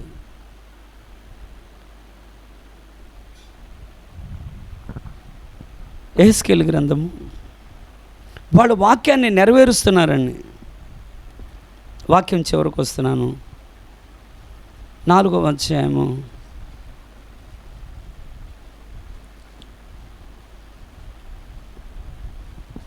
యెహెజ్కేలు గ్రంథము 4వ అధ్యాయము 390 దినాలండి. 4:10 వచ్చిన నీవు తూనిక ప్రకారము అనగా దినమొక్కటింటికి 20 తులముల ఎత్తు చొప్పున భుజింపవలను, వేలకు తినవలను. నీళ్లు కొల ప్రకారము అరపడి చొప్పున ప్రతి దినము త్రాగవలను, వేలకు త్రాగవలను.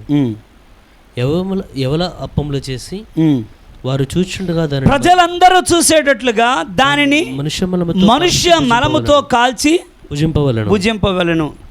నేను వారిని తోలివేయు జనములలో ఇశ్రాయేలు ఈ ప్రకారం అపవిత్రమైన ఆహారమును భుజించరని యెహోవా నాకు సెలవిచ్చెను.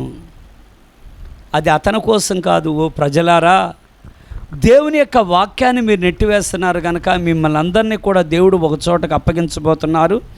ఆ అప్పగించే స్థలంలో మీకు అన్నం దొరకదు. అప్పగించే స్థలంలో మీకు నీరు దొరకదు. అప్పగించేటువంటి స్థలంలో అక్కడ మీకు ఎటువంటి నెమ్మది దొరకదు. కనుక ఈ ప్రవక్త దేన్నైతే చూపుతున్నాడో అదే మీరు రాబోయే దినాల్లో మీరు అనుభవించబోతున్నారు. అయితే మనం అనుకోవచ్చు, బ్రదర్ ఇది అయిపోయింది కదా అని. దీనికంటే ఇంకా భయంకరమైనది ముందుంది. ఉన్నామా? దీనికే ప్రవక్త ఒక మాట అన్నారు. ఏమంటే, నిజమైన ప్రవక్త తనకు లోబడమని చెప్పడు కానీ నాకు మీరు భయపడాలి అని కూడా చెప్పడు కానీ నిజమైన ప్రవక్త ప్రజల్ని వాక్యం యొద్దకు నడిపించను. అంటే అతను ప్రవక్త అనగానే ఈయన చూడగానే గడగడలాడిపోయి నా మాటకు మీరు అందరూ లోబడాలి అని ఇట్లా భయపెట్టేటటువంటి ఇలా మాటలు చెప్పడు కానీ వాక్యం వైపు తిరగండి, వాక్యం వైపు తిరగండి, వాక్యం వైపు మళ్ళండి, దేవుని వైపు చూడండి అని ప్రజల్ని దేవుని వైపు నడిపించేవాడే ప్రవక్త. ఆమేన్. అదే కాకుండా పాత నిబంధనలో ప్రవక్తల పరిచర్య ఎలాగున్నదో క్రొత్త నిబంధనలో కూడా ప్రవక్తల పరిచర్య ఉంది. ఇప్పటి వరకు పాత నిబంధనలో మనం విన్నాం. అదే కాకుండా పాత నిబంధనలో దేవదూతల పరిచర్య ఎలాగున్నదో క్రొత్త నిబంధనలో కూడా దేవదూతల పరిచర్య ఉన్నది. ఎంతమంది ఉన్నాము? పాత నిబంధనలో కూడా దేవుడు ఎలాగా ప్రతి కాలంలో తప్పించుకోవడానికి మార్గాన్ని ఏర్పాటు చేశారో క్రొత్త నిబంధనలో కూడా ఆయన ఉగ్రతను తప్పించుకోవడానికి మార్గాన్ని ఏర్పాటు చేశారు. ఆమేన్. సరే, ఒకసారి ఈ మాట చెప్తూ ఉండగా ఒక వ్యక్తి, ఒక సేవకుడు గొడవకు దిగాడు. సేవకుడే. మీరు ఎప్పుడైనా చూడండి, ఇర్మియా కాలంలో కూడా తప్పు ప్రవక్త ఒక వ్యక్తి ఉన్నాడు. ఆమోసు దగ్గర కూడా మనం చదివే అక్కడ ఒక యాజకుడు ఉన్నాడు. అదేవిధంగా బ్రదర్ బ్రానమ్ దగ్గరకు ఒక వ్యక్తి వచ్చి, నీ బోధల చేత నువ్వు అపోస్తల బోధన ప్రజల్లోకి నువ్వు బాగా వెళ్ళాలని ప్రయత్నం చేసేటట్టుగా ఉన్నావే అన్నాడు. అపోస్తల బోధన ప్రజల నాడులలోనికి ఎక్కించేటట్లుగా నువ్వు ప్రయత్నం చేసేవాడిగా ఉన్నావు అన్న. వెంటనే ఆయన అన్నాను, అయ్యా నేను మిమ్మల్ని ఒక ప్రశ్న అడగొచ్చా అన్నాను. అడగండి. నువ్వు దేవుని వాక్యాన్ని నమ్ముతున్నావా అన్నాను. నేను నమ్ముతున్నాను. మొత్తం వాక్యాన్ని నువ్వు నమ్ముతున్నావా అన్న. నేను నమ్ముతున్నానని. అయితే నువ్వు నమ్మినట్లయితే దేవుని వాక్యంలో ఎవడైనా ఒక మాట కలిపినా,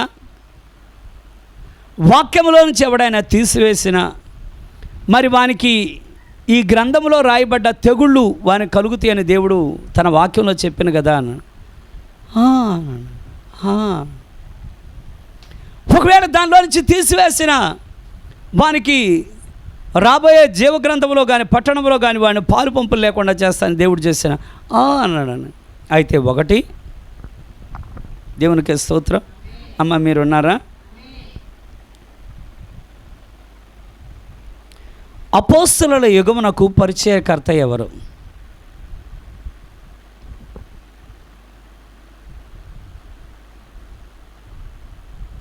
చాలా తేలిక ప్రశ్న నేను అడిగింది. అపోస్తల యుగమునకు పరిచయకర్త ఎవరు?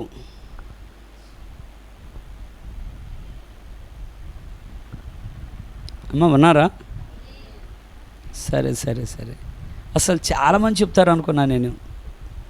ఇప్పుడు దాకా విన్న వాక్యాన్ని బట్టైనా, అంటే ఇప్పుడు వరకు మీరు వినిన వాక్యాలను బట్టైనా ఇది సహజంగా అర్థమయ్యేది కనుక కొంచెం వాక్యం బైబిల్ చదివే వాళ్ళు అలా చెప్తారని చెప్పొచ్చా?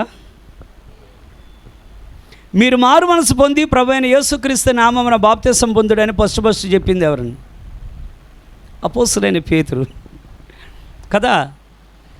అపోస్తలుడైన పేతురే మీరు మారు మనసు పొంది, అవునా కదా, మీ పాప క్షమాపణ నిమిత్తం ప్రభు అయిన యేసుక్రీస్తు నామమున బాప్తిసం పొందుడి, అప్పుడు పరిశుద్ధాత్మ అనే వరాన్ని మీరు పొందుతారు, అది మీకును మీ పిల్లలకిని దూరస్తులకును ఇది చెందును అని చెప్పాను కదా. మరి అపోస్తల యుగానికి పరిచయకర్త పేతురు.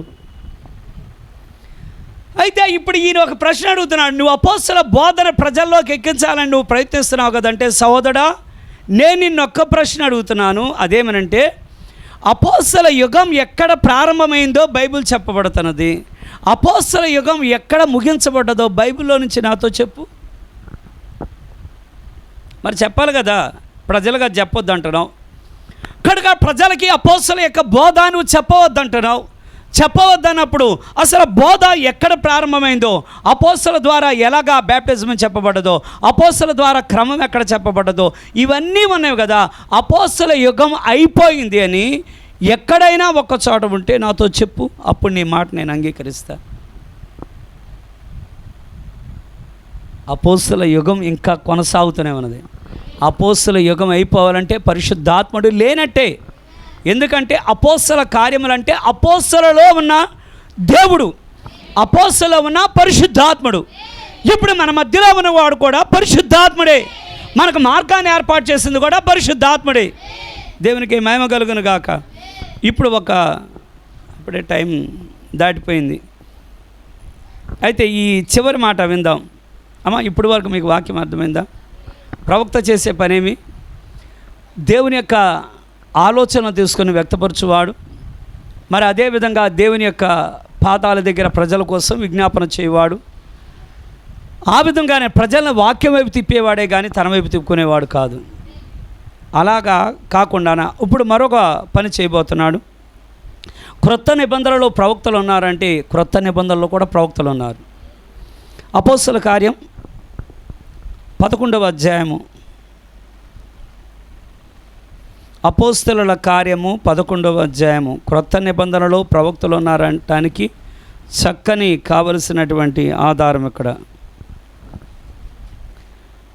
ఈ ఒక్క విషయంలో మనకు అర్థమైతే మీరు ధైర్యంగా ఇంటికి వెళ్ళేటప్పుడు సంతోషంగా వెళ్ళచ్చు. అపోస్తల కార్యము 11వ అధ్యాయం 28వ వచనం. వారిలో అగబు అను ఒకడు నిలువబడి, ముందు వచ్చిన కూడా చదువు. ఆ దినముల యందు ప్రవక్తలు యెరూషలేము నుండి అంతియోకయకు వచ్చారు. ఆ దినముల యందు ప్రవక్తలు యెరూషలేము నుండి అంతియోకయకు వచ్చారు. ఇక్కడ ఎందుకు ఈ మాట చెప్పాలంటే చాలామంది పొరపడే మాట ఒకటి ఉన్నది. దేవుడు సహాయపడునుగాక.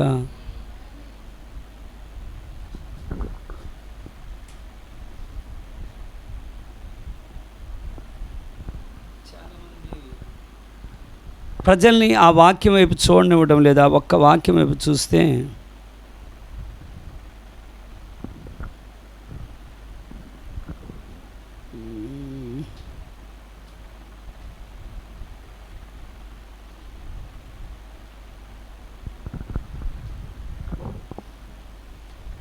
కొంచెం ఇక్కడ ఒక మాట చదువుదామని.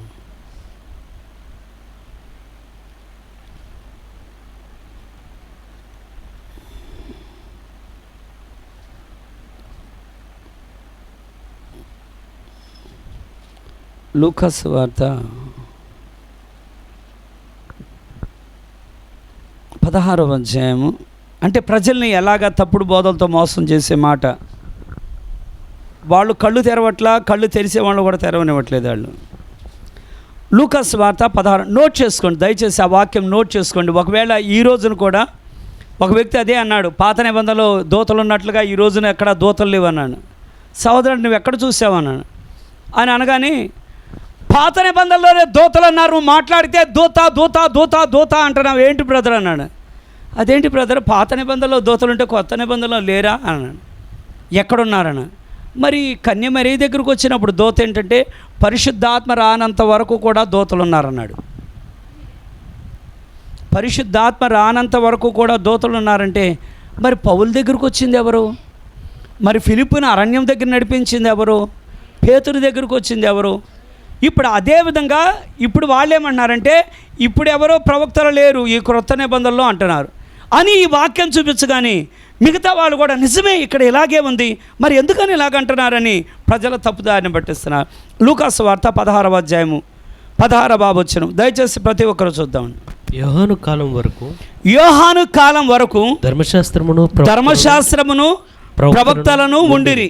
అప్పటి నుండి దేవుని రాజ్య సువార్త ప్రకటింపబడుచున్నది. ఇది ఒక సేవకుడు కూడా నేను విడిగా చెప్పడం విన్నాను. ధర్మశాస్త్రమును ప్రవక్తలను ఉండిరి అంటే ఇప్పుడు లేరని అర్థం అంటున్నారు.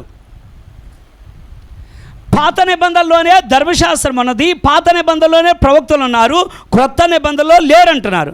మరి ఇప్పుడు అపోస్తల కార్యము మనం ఇప్పుడు చదివే అపోస్తల కార్యం 11వ అధ్యాయము 27, 28. ఇప్పుడు ఉన్నారో లేదో బైబిలే సాక్ష్యం చెప్తుంది. కొత్త నిబంధనలో లేరు అని అక్కడ చెప్పలేదు, పాత నిబంధనలో ఉన్న సంగతి మాత్రమే అక్కడ చెప్పబడుతుంది. ఆ దినములందు ప్రవక్తలు యెరూషలేము నుండి అంత్యోక్యకు వచ్చారు. ఉన్నారా లేదండి? ఉన్నారా? కనబడుతుందా? అపోస్తల కార్యం 11:27 వచ్చును. ఆ దినములలో టైం అయిపోయింది. ప్రవక్తలు యెరూషలేము నుండి అంత్యోక్యకు వచ్చారు. అంత్యోక్యకు వచ్చిరి. వారిలో అగబు అని ఒకడు నిలువబడి, అందులో అగబు అని ఒకడు నిలువబడి, భూలోకమంతటా గొప్ప కరువు రాబోచున్నదని ఆత్మ ద్వారా సూచించెను. అది క్లౌదియా చక్రవర్తి కాలమందు సంభవించింది. ఇది రోమా చక్రవర్తి. ఇతను 41 నుంచి క్రీస్తు శకం 41 నుంచి 54 వరకు పరిపాలించిన వాడు. అయితే ఈ పరిపాలించిన కాలంలో ఈ ప్రవక్త ఏం చేస్తున్నాడంటే, రాబోయే కాలంలో కరువు రాబోతుంది, కరువు రాబోయే సంగతిని పాత నిబంధనలో చెప్పారు. పాత నిబంధనలో కరువు రాబోయే సంగతిని చెప్పారు. ఇప్పుడు మీరు గమనించండి, పాత నిబంధనలో యోసేపుకి దేవుడు కల అర్థం చెప్పారా లేదా అని. ఆమేన్. అయితే ఇక్కడ ఆర్థికంగా మీరు చూడండి, పాత నిబంధనలో ఫరోకి కల వచ్చింది. కల అర్థం చెప్పినప్పుడు 7 సంవత్సరాలు సమృద్ధి పంట ఉన్నది, 7 సంవత్సరాలు భయంకరమైన కరువు ఉన్నది. ఇప్పుడు దేవుడు ఆ కాలంలో నుంచి తన ప్రజల కోసం ఆహారం సిద్ధపరిచారా లేదా? ఆమేన్. మరి దేవుని యొక్క వాక్యంలో నుంచి మీరు గమనించండి, మరి దావీదు యొక్క కాలంలో కరువు వచ్చిన సమయంలో దావీదు దేవుని పాదాల దగ్గర ప్రార్థన చేయగా దేవుడు ఆ కరువును దాటించడానికి మార్గాన్ని ఏర్పాటు చేశారా లేదా? దేవునికి స్తోత్రం. మరి ఏలియా కాలంలో నుంచి దేవుడు కరువు వచ్చునని చెప్పినప్పుడు కనీసం ఆకాశం నుంచి వర్షమైన మంచైనా పడదని ఏలియా ప్రవచించగానే అలాగే జరిగినది. అయితే దేవుని ఎవరైతే విశ్వసించారో, మరి ఏలియాకు దేవుడు తక్కువ చేశాడా, లేకపోతే విధవరాలకు తక్కువ చేశాడా, లేకపోతే బిడ్డగా తక్కువ చేశాడా? నమ్మిన వారికి దేవుడు ఎక్కడ తక్కువ చేశాడు? ఆమేన్. కాబట్టి ప్రతి కాలంలోనూ ఒకవేళ కరువును తప్పించుకోవడానికి కూడా మార్గాన్ని దేవుడు ఏర్పాటు చేస్తున్నాడు, వ్యాధిని తప్పించుకోవడానికి కూడా దేవుడు మార్గాన్ని ఏర్పాటు చేస్తున్నాడు. మరి ఎలీషా కాలంలో కూడా కరువు రాగా రేపటికి ఇదే సమయంలో నుంచి ₹1 గోధుమ పిండి, ₹1 ఎవరో కనుక వాడు చెప్పినట్టుగా 2వ రోజున ఆ కార్యం జరిగిందా లేదా? ఇప్పుడు ప్రతి కాలంలో కూడా కరువు వచ్చే జరిగింది. ఆ కరువులో నుంచి కూడా తప్పించుకునే మార్గం దేవుడు ఏర్పాటు చేసింది. ఈ రోజున రేపు అనే దానికి భయం చాలామందికి ఉంది. రేపు ఎలా బతుకుతాం, రేపు మన పరిస్థితి ఏంటి, రేపు మన ఆదాయం ఏంటి, ఒకవేళ ఇలాగే ఏదైనా లాక్డౌన్ లాగా మరొకటి లాగా వస్తే మనం ఏమైపోతాం? ఇప్పుడు వరకు ఎవరు పోషించారు? ఎవరు పోషించారు? ఇది మనం బయటికి పెట్టలేని విషయం. మనం బయటికి పెట్టలేం, కానీ అనారోగ్యానికి భయపడుతున్నాం, ఆర్థికంగా భయపడుతున్నాం, శోధనకు భయపడుతున్నాం. వీటన్నిటితో భయపడి దేవుడిని ప్రేమించే విషయంలో ఒక రకమైన సందేహము, ఆందోళన, కలవరు. ప్రభు నామానికి మహిమ కలుగును గాక. ప్రతి కాలంలో నుంచి, ప్రతి కాలంలో ఏలియా, ఎలీషా, ఇర్మియా వీళ్ళందరి కాలంలో నుంచి కరువు వచ్చినది. తన ప్రజలను దేవుడు పోషిస్తూనే ఉన్నాడు. అయితే ఎందుకు కరువు వస్తుంది? 2 రకాల కరువు. 2వ దినవృత్తాంతాల గ్రంథము 15వ అధ్యాయం 3వ వచనం. ఎందుకు కరువు కలుగుతున్నది? ఇక్కడ ఆత్మీయమైనటువంటి కరువు అండి ఇది.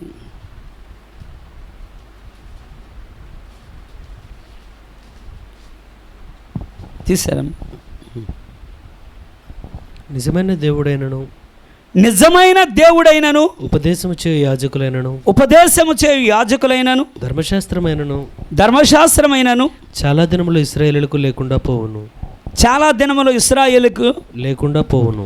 దీనికి గల కారణం ఏమంటే, అక్కడ ఉన్నటువంటి అంటే వాళ్ళకి వాక్యం అందకుండా దేవుడు చేస్తాడంట. 2 విధాల కరువులు. ఒకటి వాక్య ఆహారం లేకుండా దేవుడు చేసే కరువు, 2వది శరీరానికి కావలసిన ఆహారం లేకుండా చేసే కరువు. 2 రకాల కరువులు.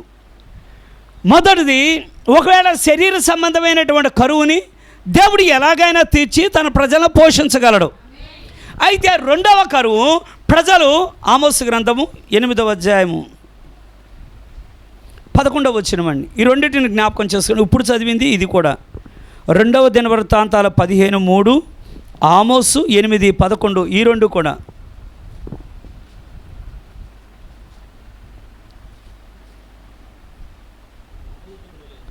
రాబోవు దినముల యందు దేశములో నేను క్షేమం పుట్టింతును, దేశములో నేను క్షేమము పుట్టింతును. అది అన్నపానములు లేకపోవడం చేత. అంటే వాళ్ళకి భోజనం ఉంటుంది కానీ వాక్యం ఉండదు. ఇది ఇంకా భయంకరం. తినటానికి భోజనం ఉండి వాక్యం లేకపోవడం చాలా చాలా భయంకరం. చదవం.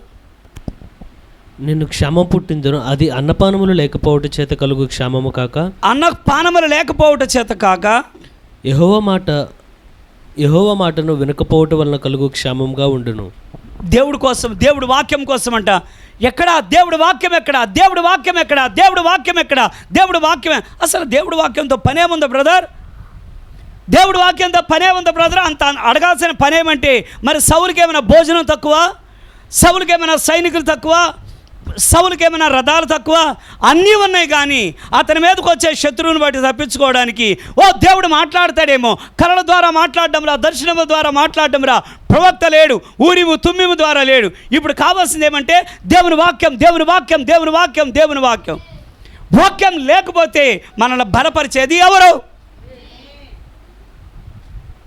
ఇప్పుడు అన్నపానములు లేకపోవడం వల్ల కాదు, కానీ ఈ రాబోయే దినాలు ఇప్పుడు ఆల్రెడీ అనేక మంది, మీరు గమనించండి, యూట్యూబ్లోనే మీరు చూడండి, కొన్ని ప్రసంగాలు మనం గమనిస్తే వాటన్నిటిని కూడా ఏవో సంగతులు ఉంటాయి. కానీ అసలు ఇప్పుడు ఉన్నటువంటి పరిస్థితులకి ఎంత దగ్గరగా, ఎత్తబడ్డానికి దగ్గరగా ఉన్నామో దీన్ని వదిలిపెట్టి వాళ్ళు దేని గురించో వాళ్ళు చెప్తున్నారు. వాళ్ళు ఇంకా 40 రోజుల ఉపవాసం, శ్రమల కాలం అంటున్నారు. ఇది శ్రమల కాలం అంటున్నారు. పెళ్లి చేసుకోరా అంటే శ్రమల కాలంలో ఎలా పెళ్లి చేసుకుంటాం? మనం శ్రమల కాలంలోకి ఇంకా రాలా, కానీ వాళ్ళు శ్రమల కాలం అనుభవిస్తున్నారు. మరి ఇది వాక్యపు కరువు ఉండే లేక వాళ్ళకి వాక్యం అందడం లేదు. వాళ్ళు దేనికంటే బూడిదలు ఎలా పెట్టుకుంటారని అడిగితే వాళ్ళు ఏమని చెప్తున్నారు? నువ్వు మన్ను కనుక తిరిగి మన్ను అయిపోతావని దానికి పెడుతున్నారంట బూడిదే. ఆ బూడిద పెట్టకపోతే తెలీదా? మళ్ళీ నువ్వన్నీ కూడా పరిత్యజించాలి అని దాని అర్థం అంట. వాళ్ళు చెప్తున్నారు దానిలో నుంచి యాష్ వెడ్నెస్డేనో ఏదో అని, బూడిద బుధవారం. దేనికోసం? బైబిల్లో లేదు అది. మరి వాళ్ళకి నిజమైన వాక్యం ఎక్కడ అందుతుంది? మరి ఎందుకని వాళ్ళు తప్పుడు బోధల్లో వాళ్ళు నడుస్తున్నారు? ఎందుకని నిజవాక్యం అపోస్తల యుగం అవ్వలేదు? మరి అపోస్తలు ఎక్కడ చేశారు? దయచేసి గమనించండి. తినడానికి భోజనం ఉన్న నిజమైనటువంటి వాక్యం లేకపోతే వారు వెళ్ళేది నిజమైనటువంటి కరువులోనికి, నిజమైనటువంటి ఉగ్రతలోనికి. కానీ ఉగ్రత నుంచి తప్పించబడ్డానికి, శ్రమలో నుంచి తప్పించబడ్డానికి నానా సమయంలో నానా రీతిలుగా ప్రవక్తల ద్వారా మాట్లాడిన దేవుడు ఈ చివరి దినములలో పరిశుద్ధాత్ముడే మాట్లాడుతున్నాడు. పరిశుద్ధాత్ముడే. ఆ మాటలు అంగీకరించామా? ఆయన బోధకు చెవియొగ్గామా? మన ఏ విషయంలో కూడా దేవుడు ఆ ఉగ్రతలోని పోనివ్వడు. దేవునికి మహిమ కలుగును గాక. నేను ఈ వాక్యం అర్థమైందని నేను అనుకుంటున్నాను. దేవునికే స్తోత్రం. కాబట్టి ఆయన ప్రవక్తల్ని మన ప్రయోజనం కోసమే దేవుడు పంపెను. అందరిని బట్టి దేవునికి మహిమ కలుగును గాక. అందరం లేచి నిలబడదామండి. దేవా స్తోత్రం. శోకపులోయలలో కష్టాల కడగండ్లలో కడలేని కడలిలో నిరాశ నిస్పృహలో శోకపులోయలలో కష్టాల కడగండ్లలో కడలేని కడలిలో నిరాశ నిస్పృహలో అర్థమే కాని ఈ జీవితం ఇక వ్యర్థమని నేననుకొనగా, అర్థమే కాని ఈ జీవితం ఇక వ్యర్థమని నేననుకొనగా, కృపా కనికరము గల దేవా, నా కష్టాల కడలిని దాటించితివి. కృపా కనికరము గల దేవా, నా కష్టాల కడలిని దాటించితివి. ఎడబాయని నీ కృపా నన్ను విడువదు ఎన్నటికీ. ఎడబాయని నీ కృపా.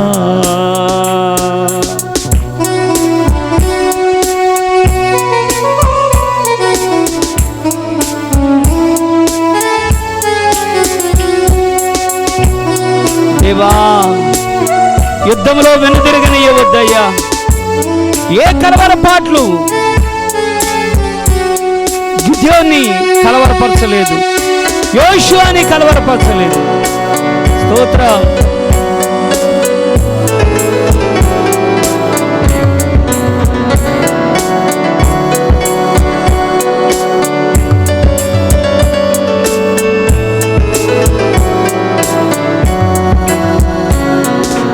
విశ్వాస పోరాటములో ఎదురాయే శోధనలు,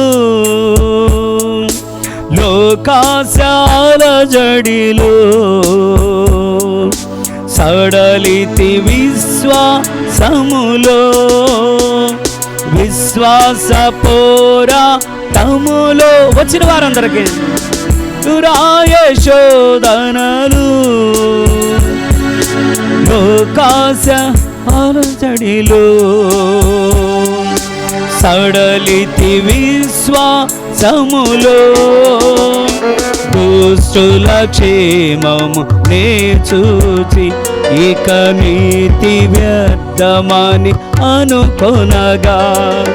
దుష్టుల క్షేమము నే చూచి ఇక నీతి వ్యర్థమని అనుకొనగా.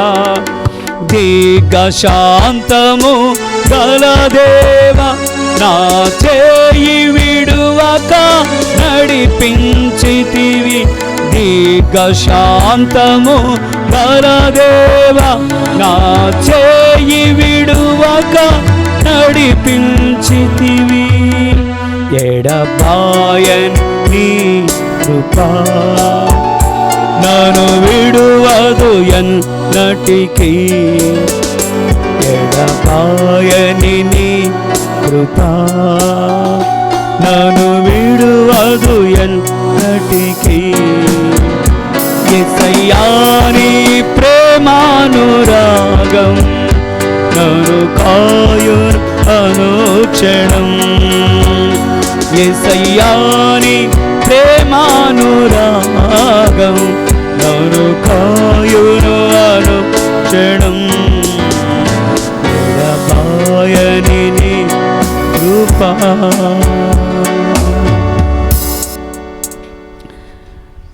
ఓ ప్రభు అయిన మా తండ్రి, కృపయు కనికరమును కలిగినటువంటి మా దేవా, మీ కృపచేతనే మీ ప్రజలకు ఏ సమయంలో ఏది అవసరత కలిగి ఉండును వాటి కోసం ఒక మార్గాన్ని మా తండ్రి నువ్వు ఏర్పరుస్తూనే ఉన్నావు.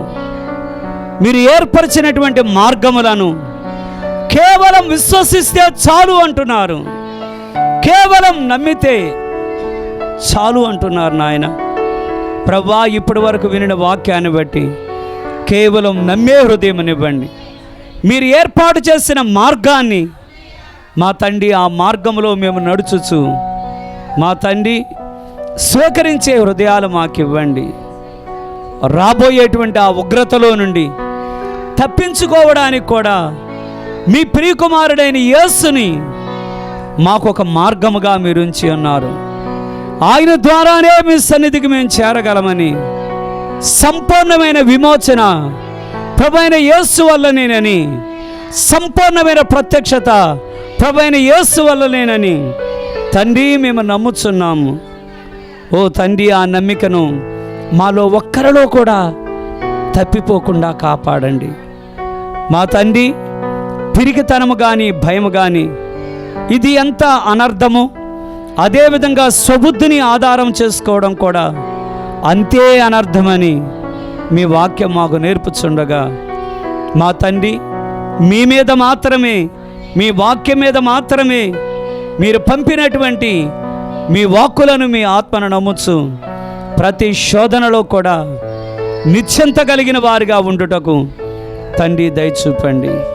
పరిశుద్ధాత్ముడా, మరలా మేమందరం కలిసి ఇలాగన ప్రార్థించు వరకును మా తండ్రి మీ క్షేమాన్ని మా అందరికీ దయచేయండి. మీ బిడ్డల దూర ప్రయాణం చేయ వారికి మా తండ్రి క్షేమాన్ని అనుగ్రహించండి. మా మధ్యలో ఎవరెవరు రోగులుగా ఉన్నారో, బలహీనులుగా ఉన్నారో, మీరు పొందిన గాయాల చేతని సంపూర్ణమైన స్వస్థతనివ్వండి. మా తండ్రి నాయన ఒప్పుకోలు విషయంలో